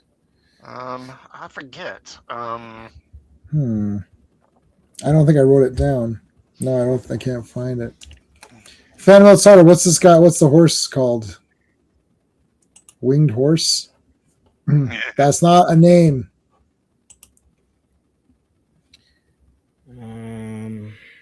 Post for cards from the edge. Yeah, that was Is like it Darkwind? Valinor. Valinor. Okay. Valinor. Okay. Black Beauty. Valinor is of course, from Tolkien. That's basically the land across the sea where the elves go. Okay. Yes. All right. So he's like, we've got to stick to the mission and charge the evil eye and all that. It's like, screw the mission. I've got to save my friends.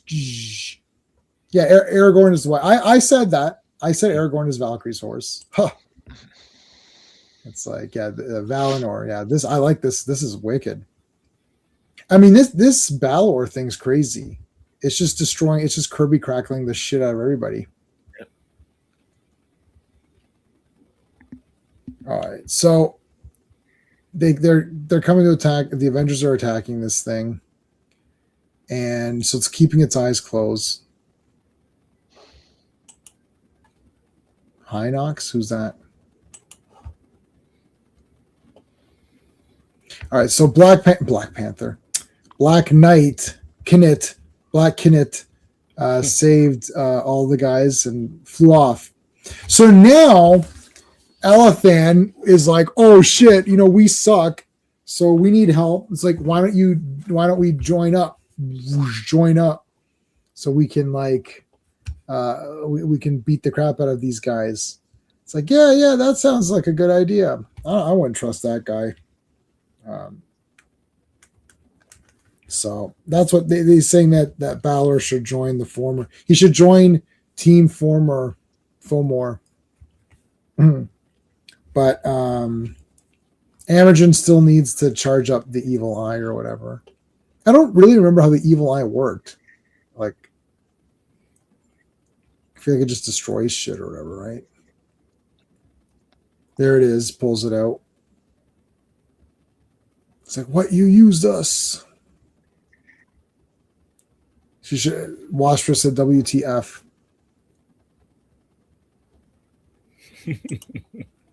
Yeah, Aragorn is one of his horses, but he let Valkyrie use it. That was nice of him. I wouldn't loan my car. Him the white horse at some points. Yeah, I wouldn't loan out my car, so I just kind of. Dude, where's my winged horse? I left it right there. I don't know. I never seen Dude, Where's My Car? I know that one guy turns into Incredible Hulk or something in it, right? Wasn't there something weird like that, or like someone turns into Incredible Hulk? That I don't know. No, I think that's a thing. Or deny. or maybe was that in Scary Movie then? Maybe, or one of the scary movies. Move. Oh, sorry. Is Incredible Hulk in Dude, Where's My Car? No, okay, so is Incredible Hulk in Scary Movie?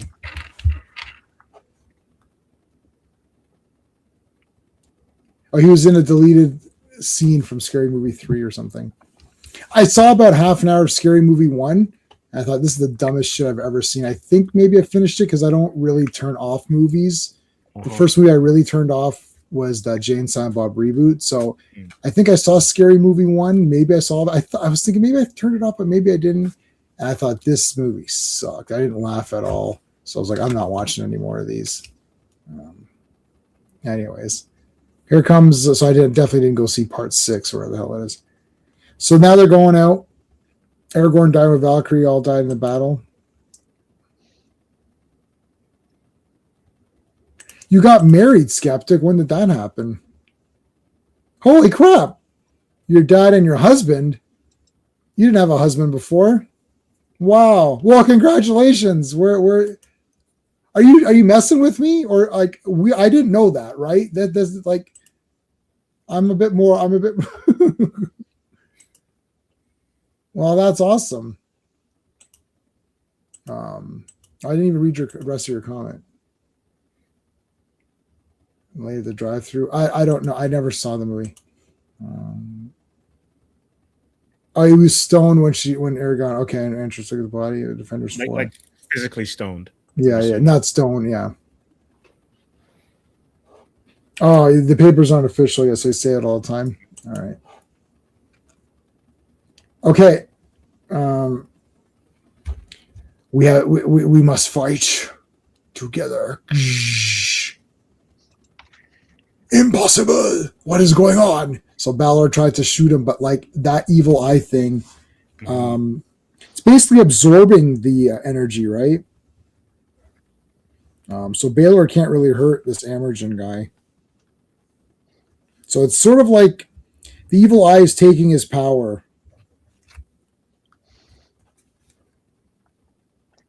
Yeah, so now he's using it's just like, it absorbs stuff or whatever. It's a ShamWow. It's the ShamWow of the Marvel universe. I have to say, Elathan, I just think he's got a really great design. Hell yeah. He's just a cool looking villain.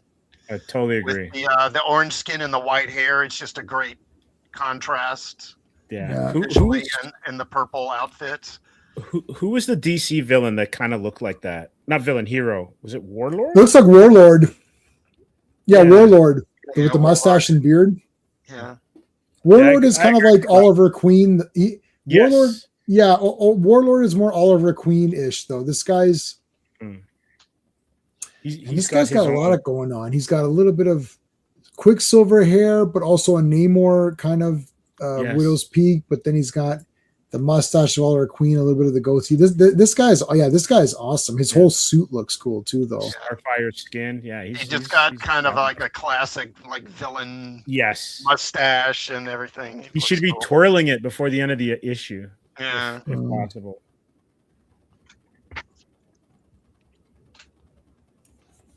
All right. Now they're making.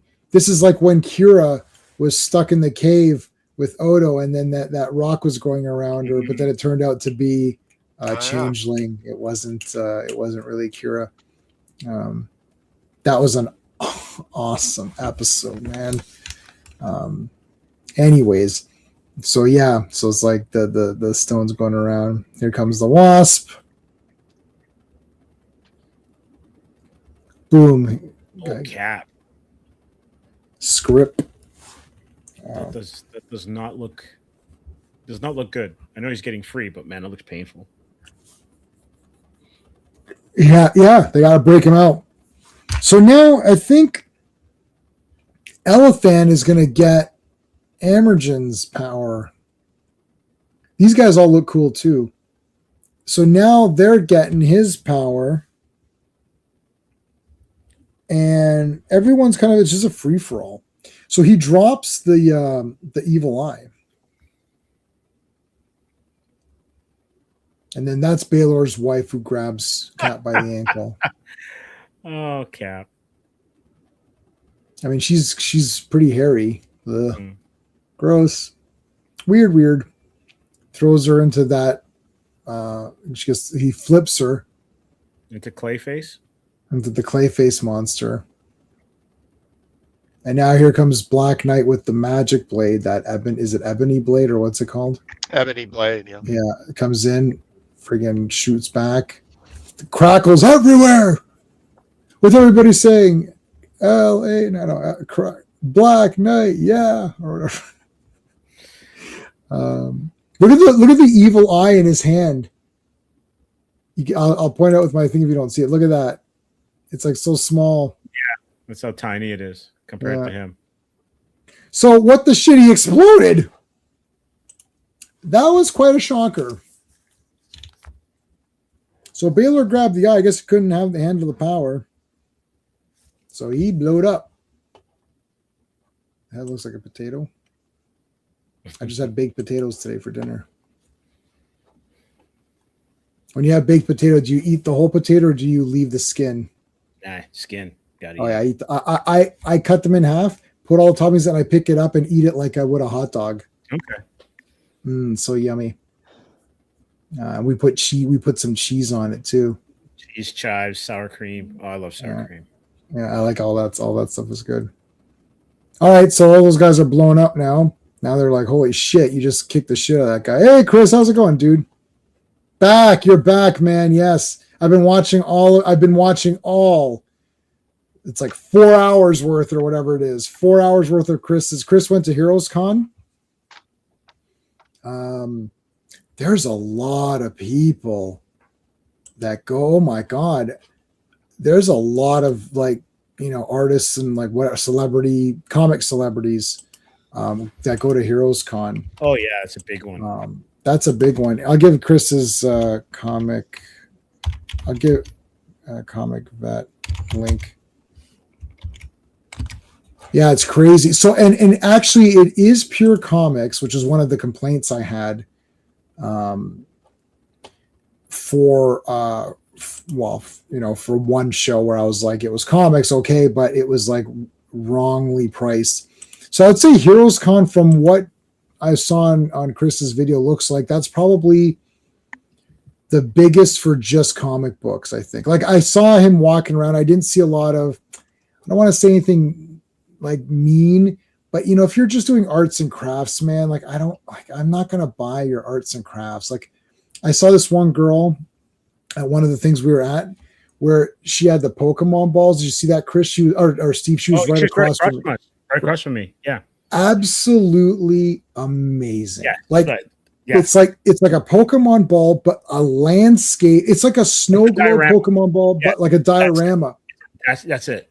Absolutely. Yo, it was the most incredible thing. I was like, this looks awesome. I'm never buying that. Mm-hmm. Like, what am I going to do with it? Like, you know what I'm saying? Like, I just have I'm already selling. I'm trying to get rid of I've got 4,000 Blu-rays. I'm trying to dump 1,000. I'm trying to dump 1,000, 25%. I'm trying to sell like 30% of my collectibles too.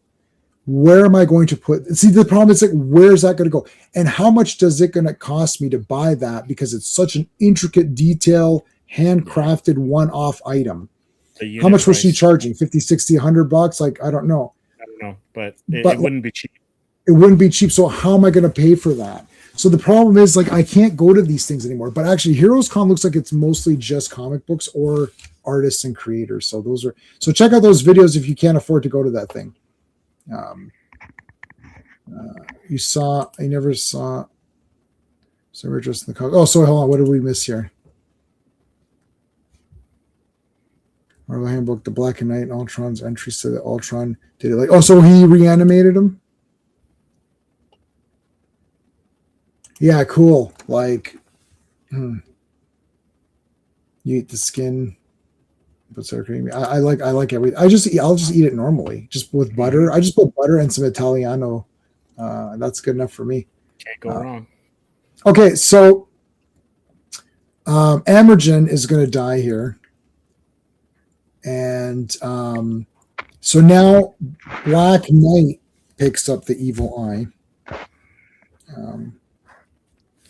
But it's like, oh no, Black Knight's going to be destroyed. But we'll get back to that. So meanwhile, these guys are here. They're still fighting this out here. There's that weird Hawkeye arrow or whatever. super explosion. And it's like, there's our buddy, Elathan. No, what's going on? No, it's like everything's being sucked away by shit. He's getting really nailed there. So there's Black Bolt. God damn it. Black Knight holding up the eye or whatever. Looks like He-Man. I have the power. Heroic sacrifice.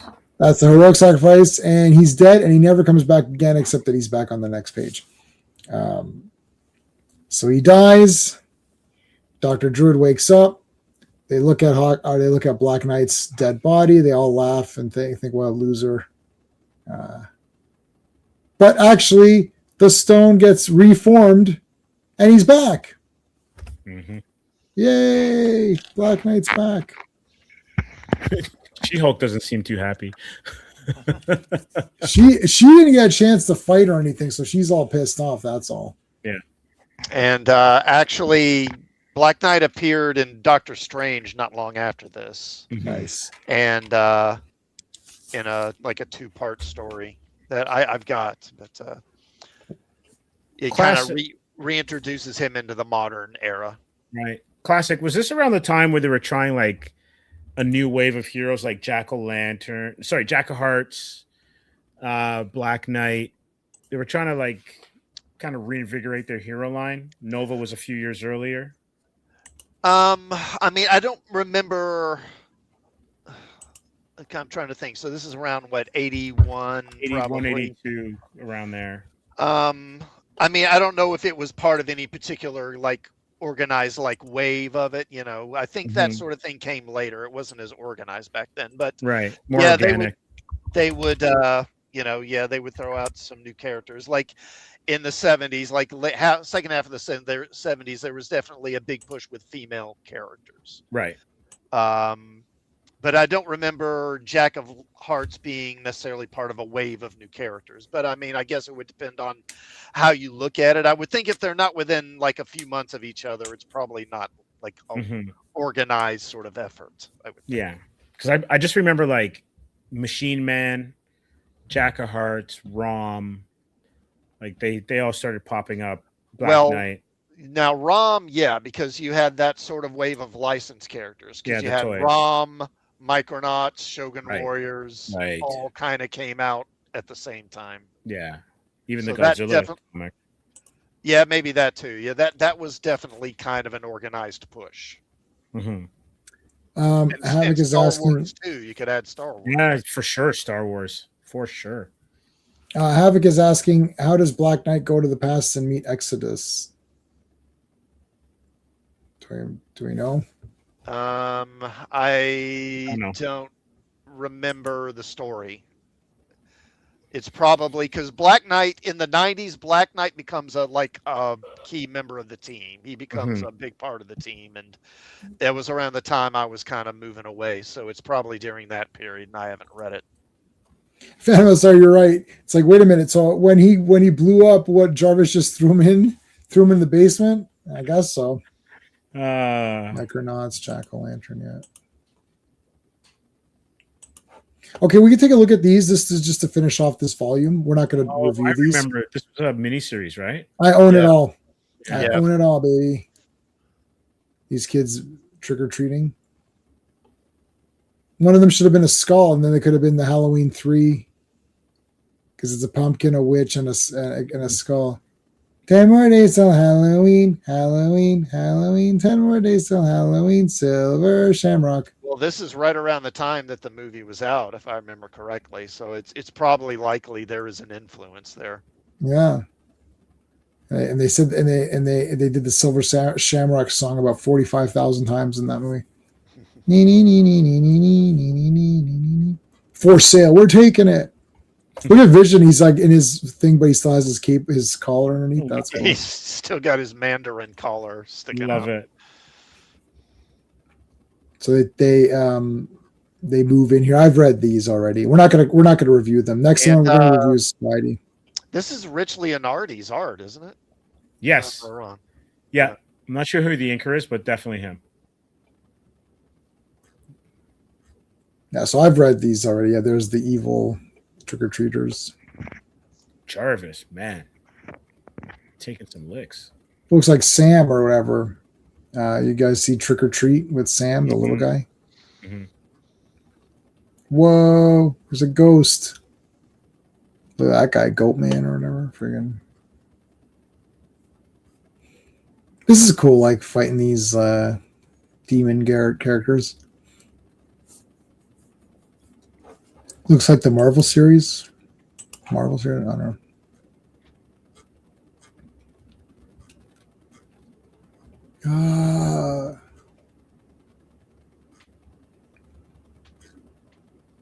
Yeah, that's cool. Look at that. We'll just go through this. I think there's like 3 issues here. Yeah. There's the Wizard. Did he whiz himself?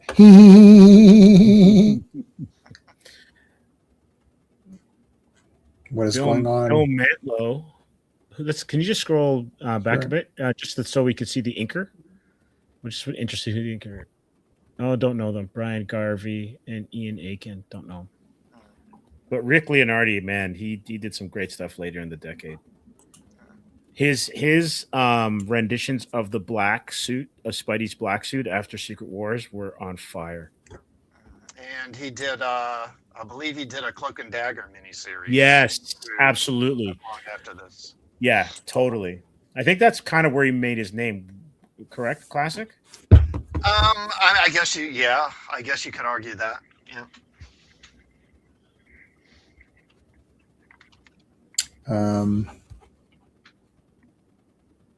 Oh, there's the baby and thingy.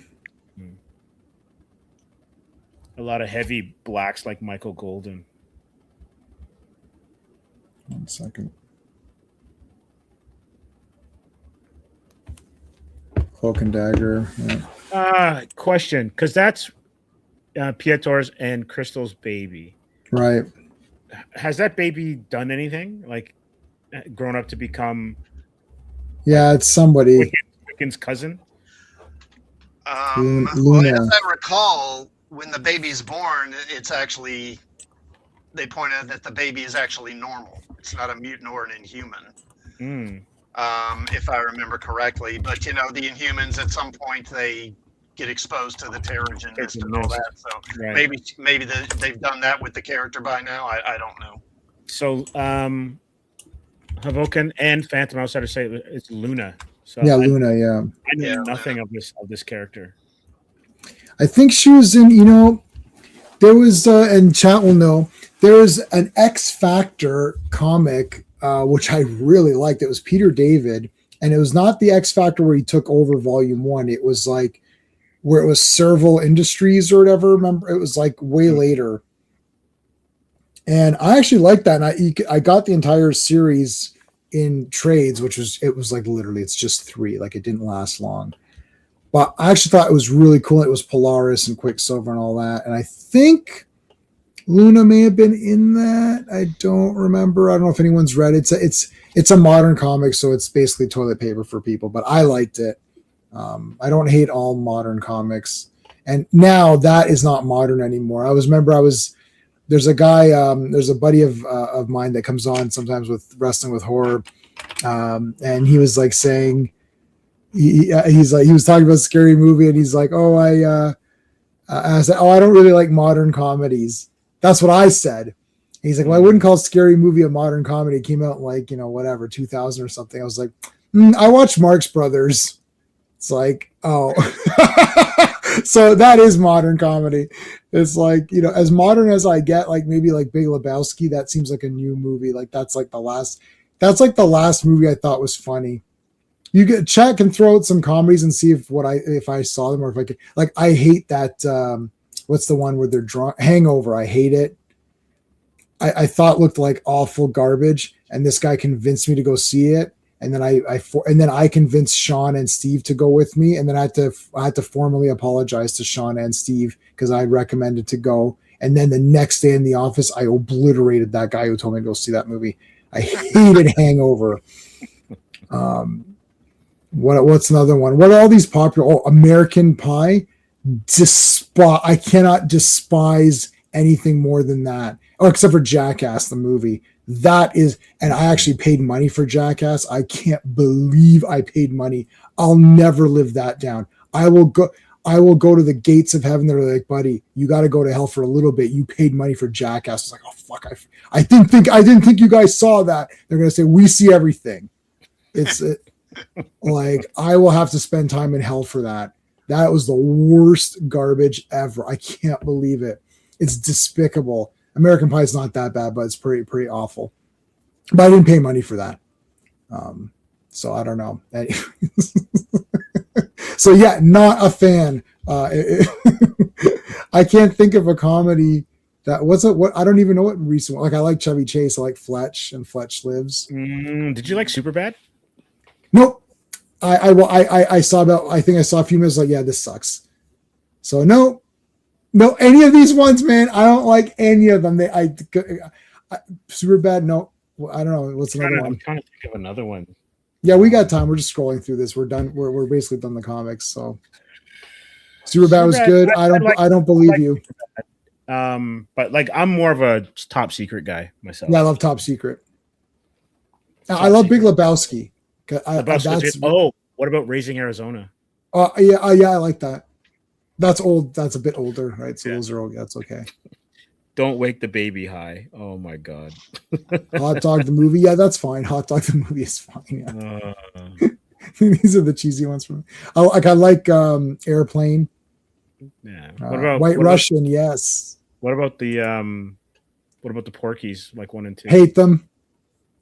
Hate it. So any kind of like teen comedy. You know why you hate the teen comedy? Because you love teens?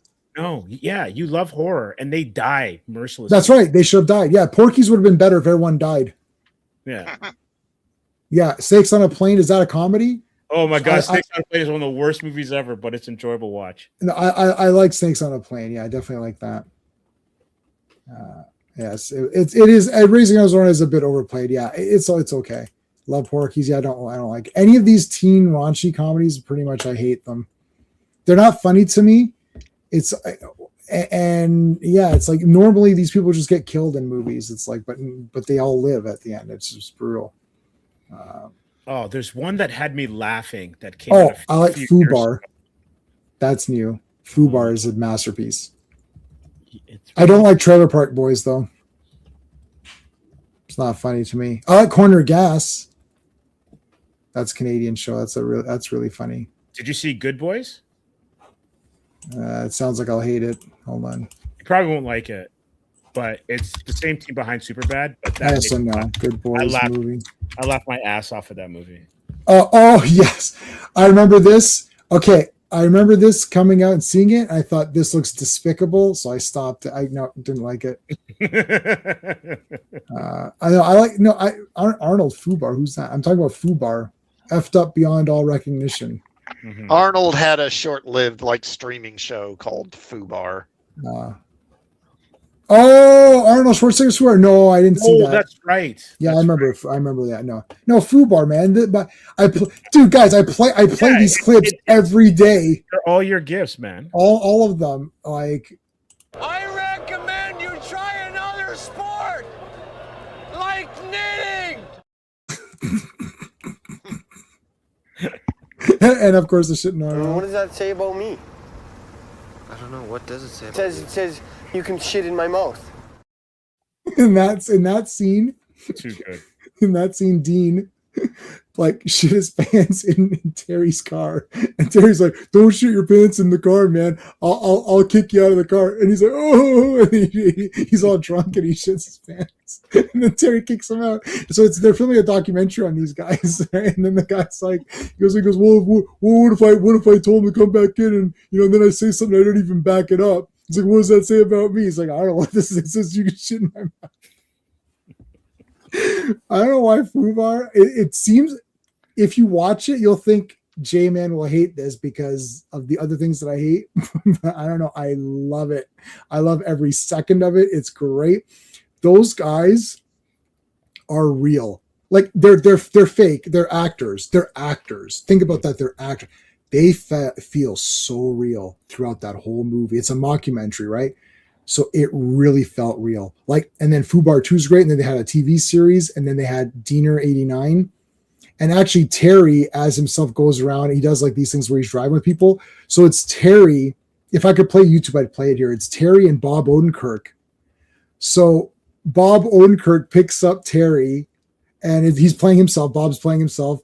And Terry's like, "Well, you're like in movies and stuff, man. That's all." And he goes, "Yeah." He goes, "Yeah." "Anything I've seen?" And he says, "No." He goes, "Well, I played a lawyer, right?" Because he's Saul. So he's like, "I played a lawyer." And Terry's like, "Whoa, you're a lawyer? You're that's really smart." He's like, "Well, no, I'm not really a lawyer. I just play one." He's like, "Yeah, but you got to be like a real lawyer to like play a lawyer, because like, you know." He's like, "No," he goes, "You don't have to be a real lawyer. You just act." He's like, "Yeah, but how do you know what to say?"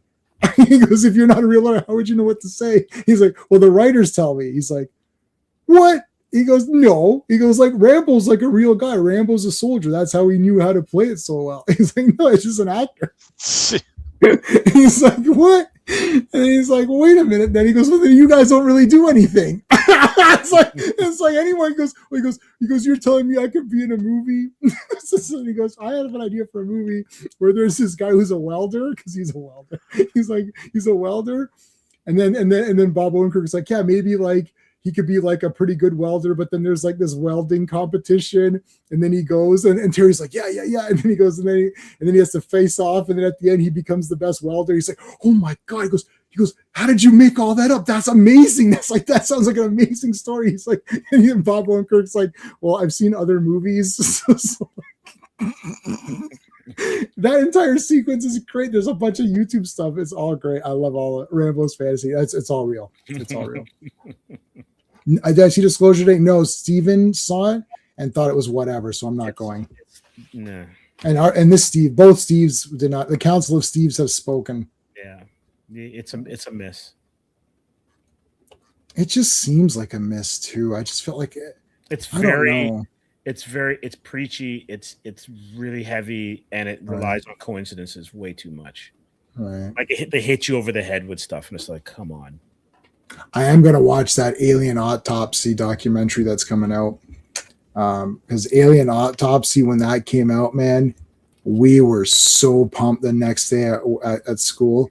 We're like, "This is crazy fake, but it's awesome." We're just like, "This is so awesome." I remember we were just dying over it. And then Jonathan Frakes, and the one I watched on TV in Canada had Jonathan Frakes hosting it. Yeah. Right. And that's the one that, because there's many different like people got that footage or whatever. So there's a documentary either out or coming out about the alien autopsy thing. And I watched these guys talking about it, and they're like, "No, it was based on real footage that we saw." What are you talking about? Like, stop it. It's over. We know it's fake. It's like, stop. I love it. I love that it's fake, and it's so weird, and it's shot so crappily. Like, you'd think that if the government was dissecting this thing, it'd be like super clear shots. You right? would think, like, yeah. Like, why is it all weird and different weird angles? Like, the effects on it are great, though. Like the guy, it looks like a legit good thing. You heard Steve's review? Okay. Oh yeah. Because we talked about it on Wednesday last week. Area 57? No, isn't it Area 51? 51. I think you added a 6. No, if what you call it, if Wesley Snipes was running it, it'd be Area 57. Oh my God, Passenger 57 is a great movie. That's a great movie.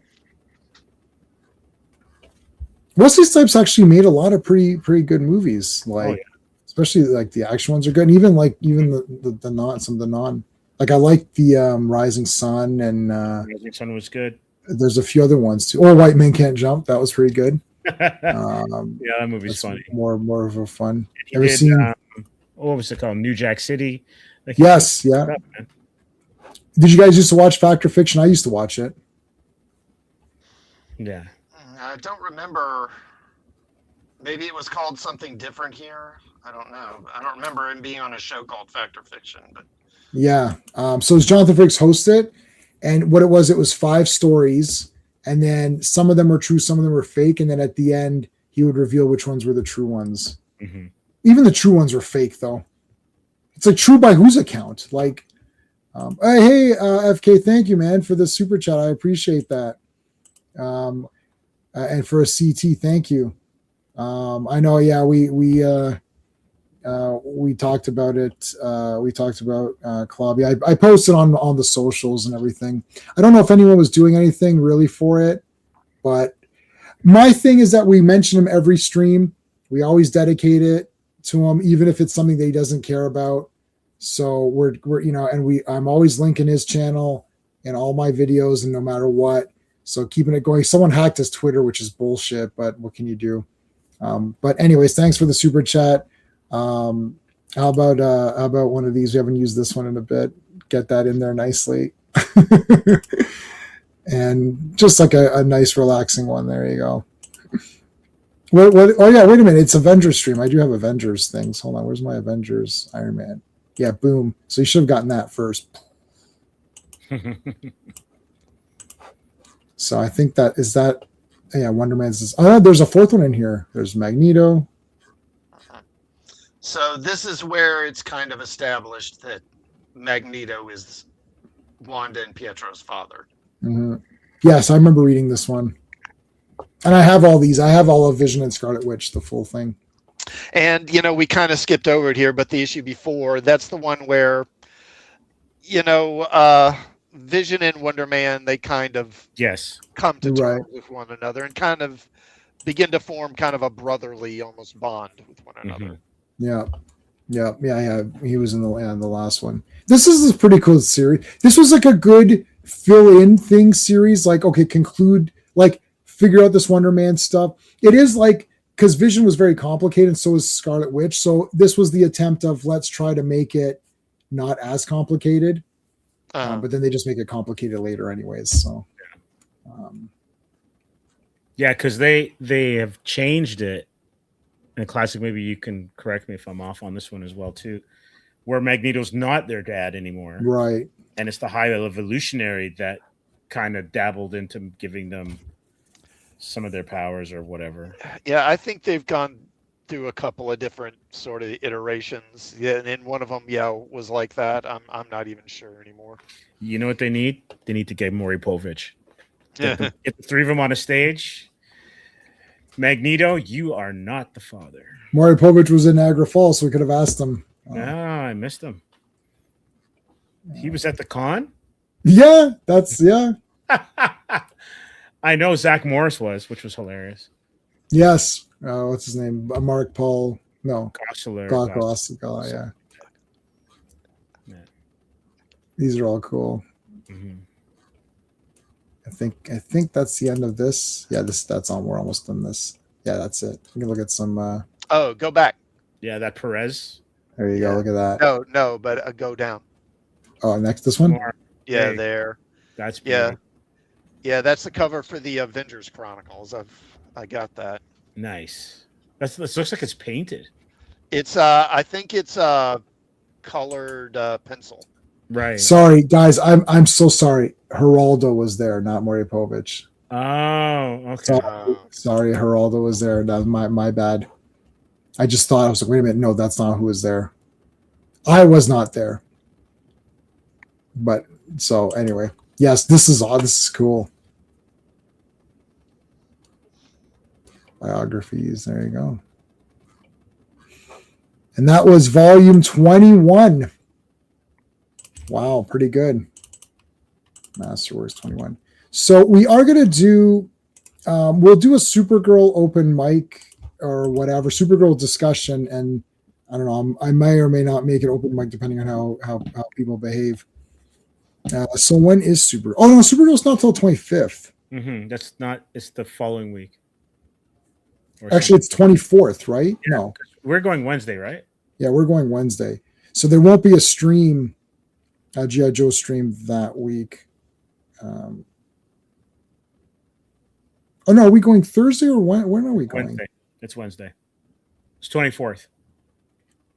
Yeah, let me just double check, make sure I didn't mess that up. Okay, Cineplex. Yeah, Wednesday, June 24th, 7 p.m. Okay, so that's Wednesday. So there will not be a G.I. Joe stream that Wednesday, so it'll be back. All right, so Supergirl. Glad I checked that because I have it on my calendar as the there we go, Supergirl. All right. So Thursday will be nothing. Okay. Yeah, so maybe we'll do a Supergirl talk on Sunday or something. That'll give people Sunday night. That'll give everybody's. Yeah. This Thursday I'm going to Steve's. So Wednesday we're good. Thursday we're good. Friday we're good. And then next week is Supergirl. Yeah. Okay. So, I mean, I have like zero. And I was looking, they added more Superman parts apparently. To make it less. I mean, is that going to make it better? So I've been watching Superman and Lois, and the beginning and Lobo, yeah.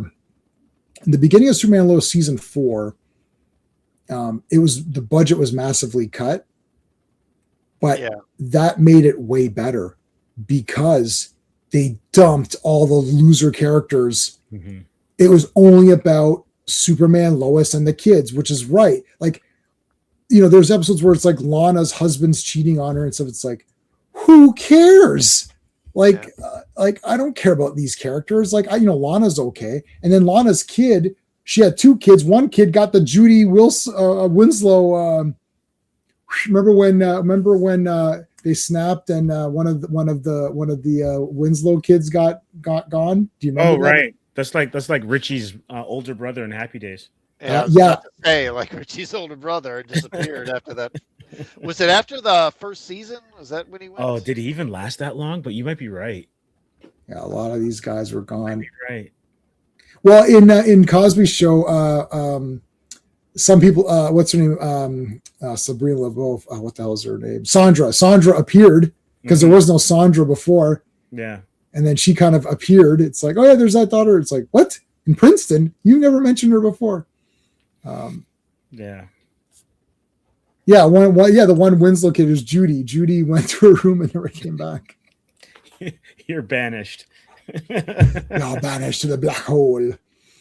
So, anyways, but they're bringing in more Superman. Is that supposed to help it? Because Superman sucks. So it's like, maybe you should have more. Maybe you should have a better story.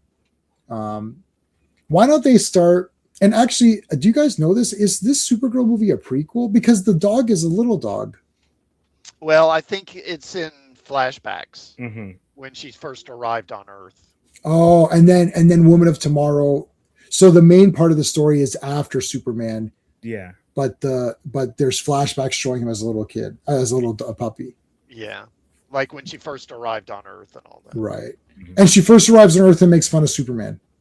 That's literally in Superman and Lois. At no time does Superman get made fun of. Not once. They don't look down on him. And Lex Luthor. Did you guys watch Superman and Lois or no? I watched the first 2 seasons and then I just kind of lost interest. Okay, you can just skip season 3, but watch episode whatever, the last episode of season 3, because the entire thing is Doomsday and him fighting. So they took a lot of liberties. Doomsday is Bizarro Superman mutated. So Lex Luthor got Bizarro and mutated him into Doomsday. And the thing is, it is the Doomsday story where every time you kill Doomsday, he comes back and stronger, and then you can't kill him the same way you did. And so it's right. So that's there. And it is just one massive fight. And then everyone just gets their asses destroyed. And then Lex Luthor it's the guy from Sons of Anarchy, I think, or whatever. It's like this. It's like, it looks like a biker guy. Yeah. He's, what's his name? He was in, Walking Dead as well too. Yeah, I'm sorry, it's the Walking Dead guy. Yeah, Michael Chudley or something like that. Yeah, it's the Walking Dead guy. He might not be in Sons of Anarchy. He seems like he should have been though. No, yeah, definitely has that. Anyway, okay, he might be too evil. I'm sitting there thinking, you got to laser this guy. F it. Like I'm saying, like, Wow. There's some of these. I was like, whoa, he is like a despicable piece of garbage. And you're just and I was like, oh, okay, it's a hard take. Like he's because like Lex Luthor is a cool villain. Mm-hmm. Like he's a jokey villain, but serious in the Reeve films. Like he's a jokey villain, but he does have plans that will hurt people. My favorite Lex is Clancy Brown's. Yeah, Clancy Brown's good in the cartoon and whatnot. Because he's on point. Yeah. He's not an idiot. But he's cool in that. Yeah, he's absolutely cool. But this guy's just like, you're just like, F this guy. I'm sitting there, I was like, you know what, Superman? F it. Snap his neck right now. Do it now, you loser, Superman. Do it right now. No, but anyways, he's a despicable piece of garbage. And I'm sitting there like, whoa, this guy's really a big scumbag. But shit, like he is a bastard. And then like they get the Doomsday guy. So Doomsday kills Superman in season 3. And then, he dies in the first episode of season 4. It's not a spoiler. Doomsday kills him, right? But they don't kill each other. Doomsday kills him. And then they got to get him back. So now the two, and then the other kid, remember there's the one kid who didn't have powers. Jonathan didn't have powers. He gets powers, of course, because he knew that was going to happen. So it's a spoiler alert. A couple episodes in, he gets powers. So now the two of them have powers. Now, sorry to interrupt. Like in the final season, wasn't there a different guy playing Jonathan? Yeah, the one guy stopped or whatever. I don't know what happened. They had changed actors. Yeah, I never understood exactly what was going on there. I don't know. It was something. Yeah, but the new guy is fine. And then the girl who's in Obsession, she's Lana's daughter. So she clearly she wouldn't have come back for season 5 or whatever because now she's going to be a bigger star. But her role is better because I couldn't stand her stupid face in the other seasons, but she was way better because what they did was they just now say dialogue to push the story forward. So all of the meandering is gone. So her being like, oh, does Jordan love me or does he love me? I don't know. It's like, God, shut up. But that's gone. So losing their budget made it better because they're like, hurry this up now. If this would have, right? Sorry, go ahead, Classic. Yeah. I was going to say, and this is something I've pointed out before. A real problem that has kind of crept into superhero shows particularly is that they basically become soap operas. Yeah. And this has been, honestly, it's really Smallville that kind of set the template for it. Yeah. And because if you look at old shows, most old superhero shows or comic book shows, they have a very small cast. It's very stripped down. I mean, in the Superman show, the George Reese show, you got what? Superman, Lois, Jimmy, Perry. That's about it. That's it. Yeah. Batman, you got Batman, Robin, Alfred, Commissioner Gordon. Aunt Harriet, Gordon, O'Hara. And I mean, O'Hara doesn't do much. Gordon is there just in the first 10 minutes to call them. And Harriet shows up for a couple of comic scenes and that's it. Yeah, but I mean, Harriet and O'Hara, I think, aren't even regulars. They're just they're not. Yeah. Wonder Woman. What do you got? Wonder Woman and Trevor. And that's basically it. And even, I know it's not a comic book show, but say $6 Million Man, who you got? You got Steve Austin. Yeah, Oscar. Oscar. The and scientist Rudy. guy. Yeah, Rudy, him. And that's it. Yeah. The Flash. What do you got? You got the Flash. You got Tina. And his buddy at the Leo. lab. Yeah. Now they've got some other characters like there's some cops and the commissioner and all that, but they're not regulars. They just appear. And over time, they just, starting really, I mean, actually, you could kind of accuse Lois and Clark of kind of really starting it. Yeah. But it really became like bloated with Smallville, especially in the later seasons. In the later seasons, they got like 11, 12 people in the cast. And it's because they just started setting up all these romances and who's dating who and who's in love with who and whatever, feelings in hallways, is Nerd Roddick would say. And it's just really made their shows boring. All those CW shows suffer from that. Classic. Dude, I'm on my phone half the time. Thank God for iPads and all that, right? Like I've got an iPad and I'm like, I will read wrestling too. I read comics during wrestling because nothing happens except for Triple H, where I never take my eyes off the screen. Right. But like I've been watching even Superman Lois season 4. Even that they just had an episode where it's like, oh, this is like a classic episode where nothing's going on. So I just read my iPad, looked up, oh, Superman's doing something. What's he? Oh, that's cool, and then looked right back down. But like for the most part, it's been pretty stripped down. So it's just the plot moving forward. Uh-huh. And yeah, go ahead, Steve. What were you going to say? No, I was just saying, classic made a good point because I also think the comics are like that. Yeah, Mhm. yeah. A lot the of modern comics comics are like just that talking too. heads. Yeah. Right. So I spoke to a lot of people. We don't have time to get into it today. Maybe we'll get into it on another stream if I have time. If you remind me about the when I was selling. So it's my second time selling in the post-COVID era. Prior to my selling was still, like literally maybe 10, 15 years back when Sean and I were hitting up and selling stuff, and we were making tons of money. Like I'm talking, Sean walked away with $3,000 Whoa. on a show. Wow. I walked away with over $1,000. Whoa. Like we were like heavy hitters, and this was us being cheap because people were buying big. Now they're browsing, and I sell stuff. I was telling Steve was there to see this, and so you saw me. Yep. I was selling like crazy, but all my stuff is really cheap. So my target audience is literally if the guy wants it. Someone came by, he's like, "Oh, I love Wolverine." Oh my god. All my comics were $1 or $2 per comic, but in mashed. So you had to buy. So it's like, I don't know, like Return of Wolverine. So it's like 4 issues or 5 issues. So it was like, $20 or something, for the whole thing. So that one's a little bit more. It wasn't exactly $2, but like I had Spawn comics. So I had like Gunslinger, let's say 1 to 30 for $70. So it's like a couple of bucks an issue, and you got like a stack. I was selling all of Future State, DC Future State, the entire event, $100. It's like the stack is enormous. So if somebody bought that but here's what happens: the people are like, I don't want it, don't care. Then the one goes like, Future State, oh wow, I missed almost all of it, 100. That guy, but I have to find the exact guy. It wasn't just like people would come up. Do you have any Spider-Man? No, that's sold. Spider-Man and Wolverine sold out instantaneously. I made $200 before the doors opened from other people buying from me, who then probably flipped it. And then the guy across from me always takes my stuff and flips it. And he tells me, he's like, I'll never flip it on the same convention. I was like, dude, you could flip it right now in front of my face. I don't care. No one's going to take it. I know they're not taking this stuff. Mm-hmm. I was selling, and here's the other thing. Parents brought their kids. This kid picked up a Spider-Man toy. Oh, Spider-Man. I said, kid, it's $1. I'll get, $1. Parents were like, oh, I don't know. What are you effing kidding me right now? You brought your kid wants $1 Spider-Man toy. They said no to it. Fucking in front of my face. It's like, really? I almost said, you know what, kid, you could have it. I was going to just say you can have it. This other kid came. There, I had what's that? The Spider-Verse nonsense. I don't like those movies.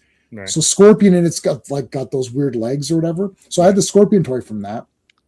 This kid was begging his dad to get these Archie comics that actually my wife gave me to sell. $10. It was like the full story. It was Archie getting married.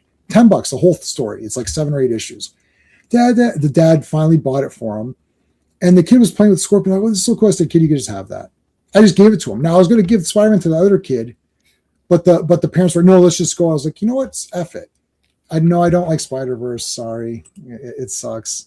And the second movie is like horrendous. The first movie is somewhat tolerable. That's my review of Spider-Verse is somewhat tolerable. And the second one, absolute garbage.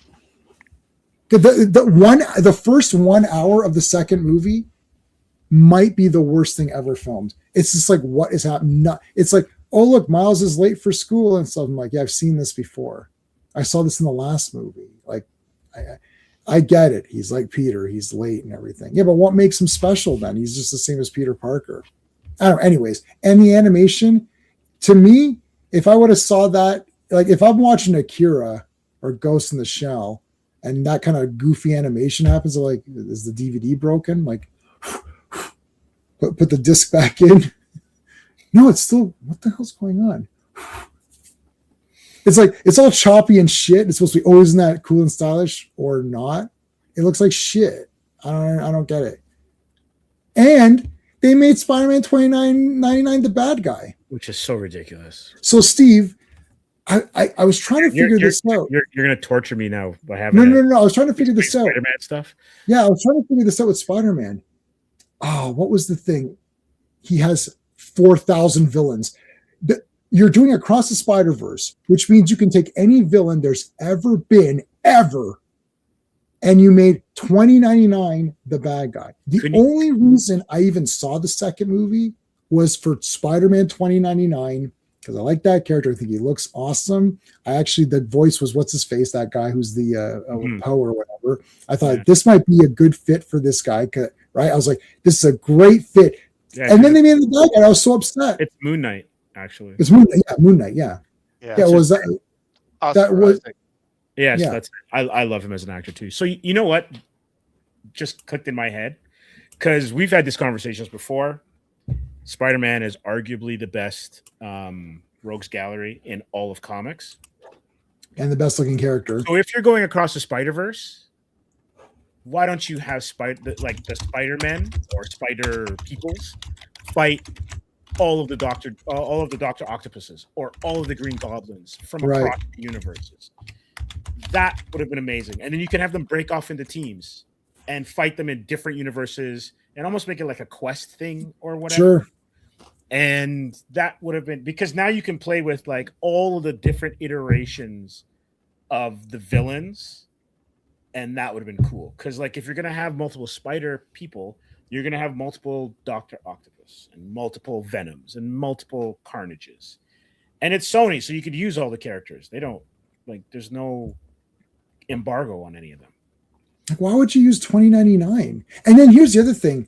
In the movie, they made fun of Ben Reilly. They make fun of Peter too. Like, they made fun of Peter too. The denigration of Peter. Yeah.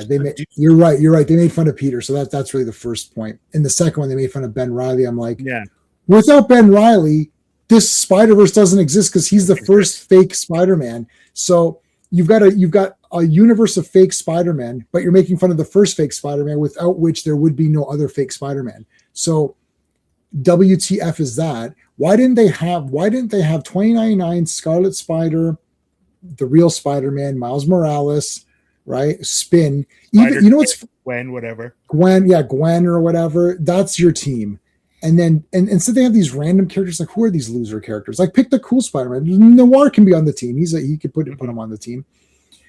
Spider-Man Noir can be on that. So that's your 6-person team. Why any of these weird fake ones? It's like, oh, look, there's this one. Nobody cares. And then they could fight, as you said, maybe Doc Ock or someone goes together and do it like Jet Li, the one. I was thinking the same thing. Jet Li. So maybe Venom figures out that if he kills another Venom in another universe, he gets he gets the energy of that. The energy. And then just copy that story, because actually the Jet Li, the one or whatever, that was a very cool idea, that there's these multiverses, but if you kill yourself in one, you get your energy or whatever. Just steal that idea, because who cares? Nobody's going to know, except for me and Sean. We're going to be like, hey, that's the Jet Li movie. We're going to be the only 2 people that know that. So just steal that. Imagine Doc Ock figures out that, hey, if I kill myself in the other universe. So Doc Ock Prime, the real Doc Ock, our Doc Ock Prime, figures it out and he kills everybody. That'd be cool. Or he doesn't have to be Doc Ock. If you want, pick Venom, or pick a different guy. Like, I don't know, like who's another, Sandman or something. I would love to have seen Green Goblin, Hobgoblin, all the different iterations of goblins, a classic goblin, an armored goblin, right? Like you could have done, even if you think that goblins played out, pick one of the other 58 ones that are really cool that he's got. Yeah, like I don't know. I don't know. And the animation just is weird. It just, like, I remember I saw it in the theater in IMAX. I thought, this is like, it looks cool for a few minutes, and you're like, like, and then I own them both on 4K, because you know how it is with me. And then I was excited. I was kind of excited for part 2. I was like, well, let's do part 2. And then it was so long. And then there's a cliffhanger. Like, well, where's part 3? Where is part 3? Is that even coming out? It's next year, 2029, actually. Like, why is it? I know, because it takes a long time to make. Yeah. Well, I don't know exactly what happened, but they had, I think, largely gotten pretty far on the film, and then for some reason they just scrapped it and started over. and I'm not clear on why or what happened, but that delayed the film for a few years. Big time. I know everyone likes it, Rogues, but not me. I like Akira. Have you seen Akira? Phantom Outsider's got a good point. Multiple variations of this. Oh, that's genius, buddy. We're ending on that. That's what should have happened. We're gonna end on that. Phantom Outsider, you've done it again.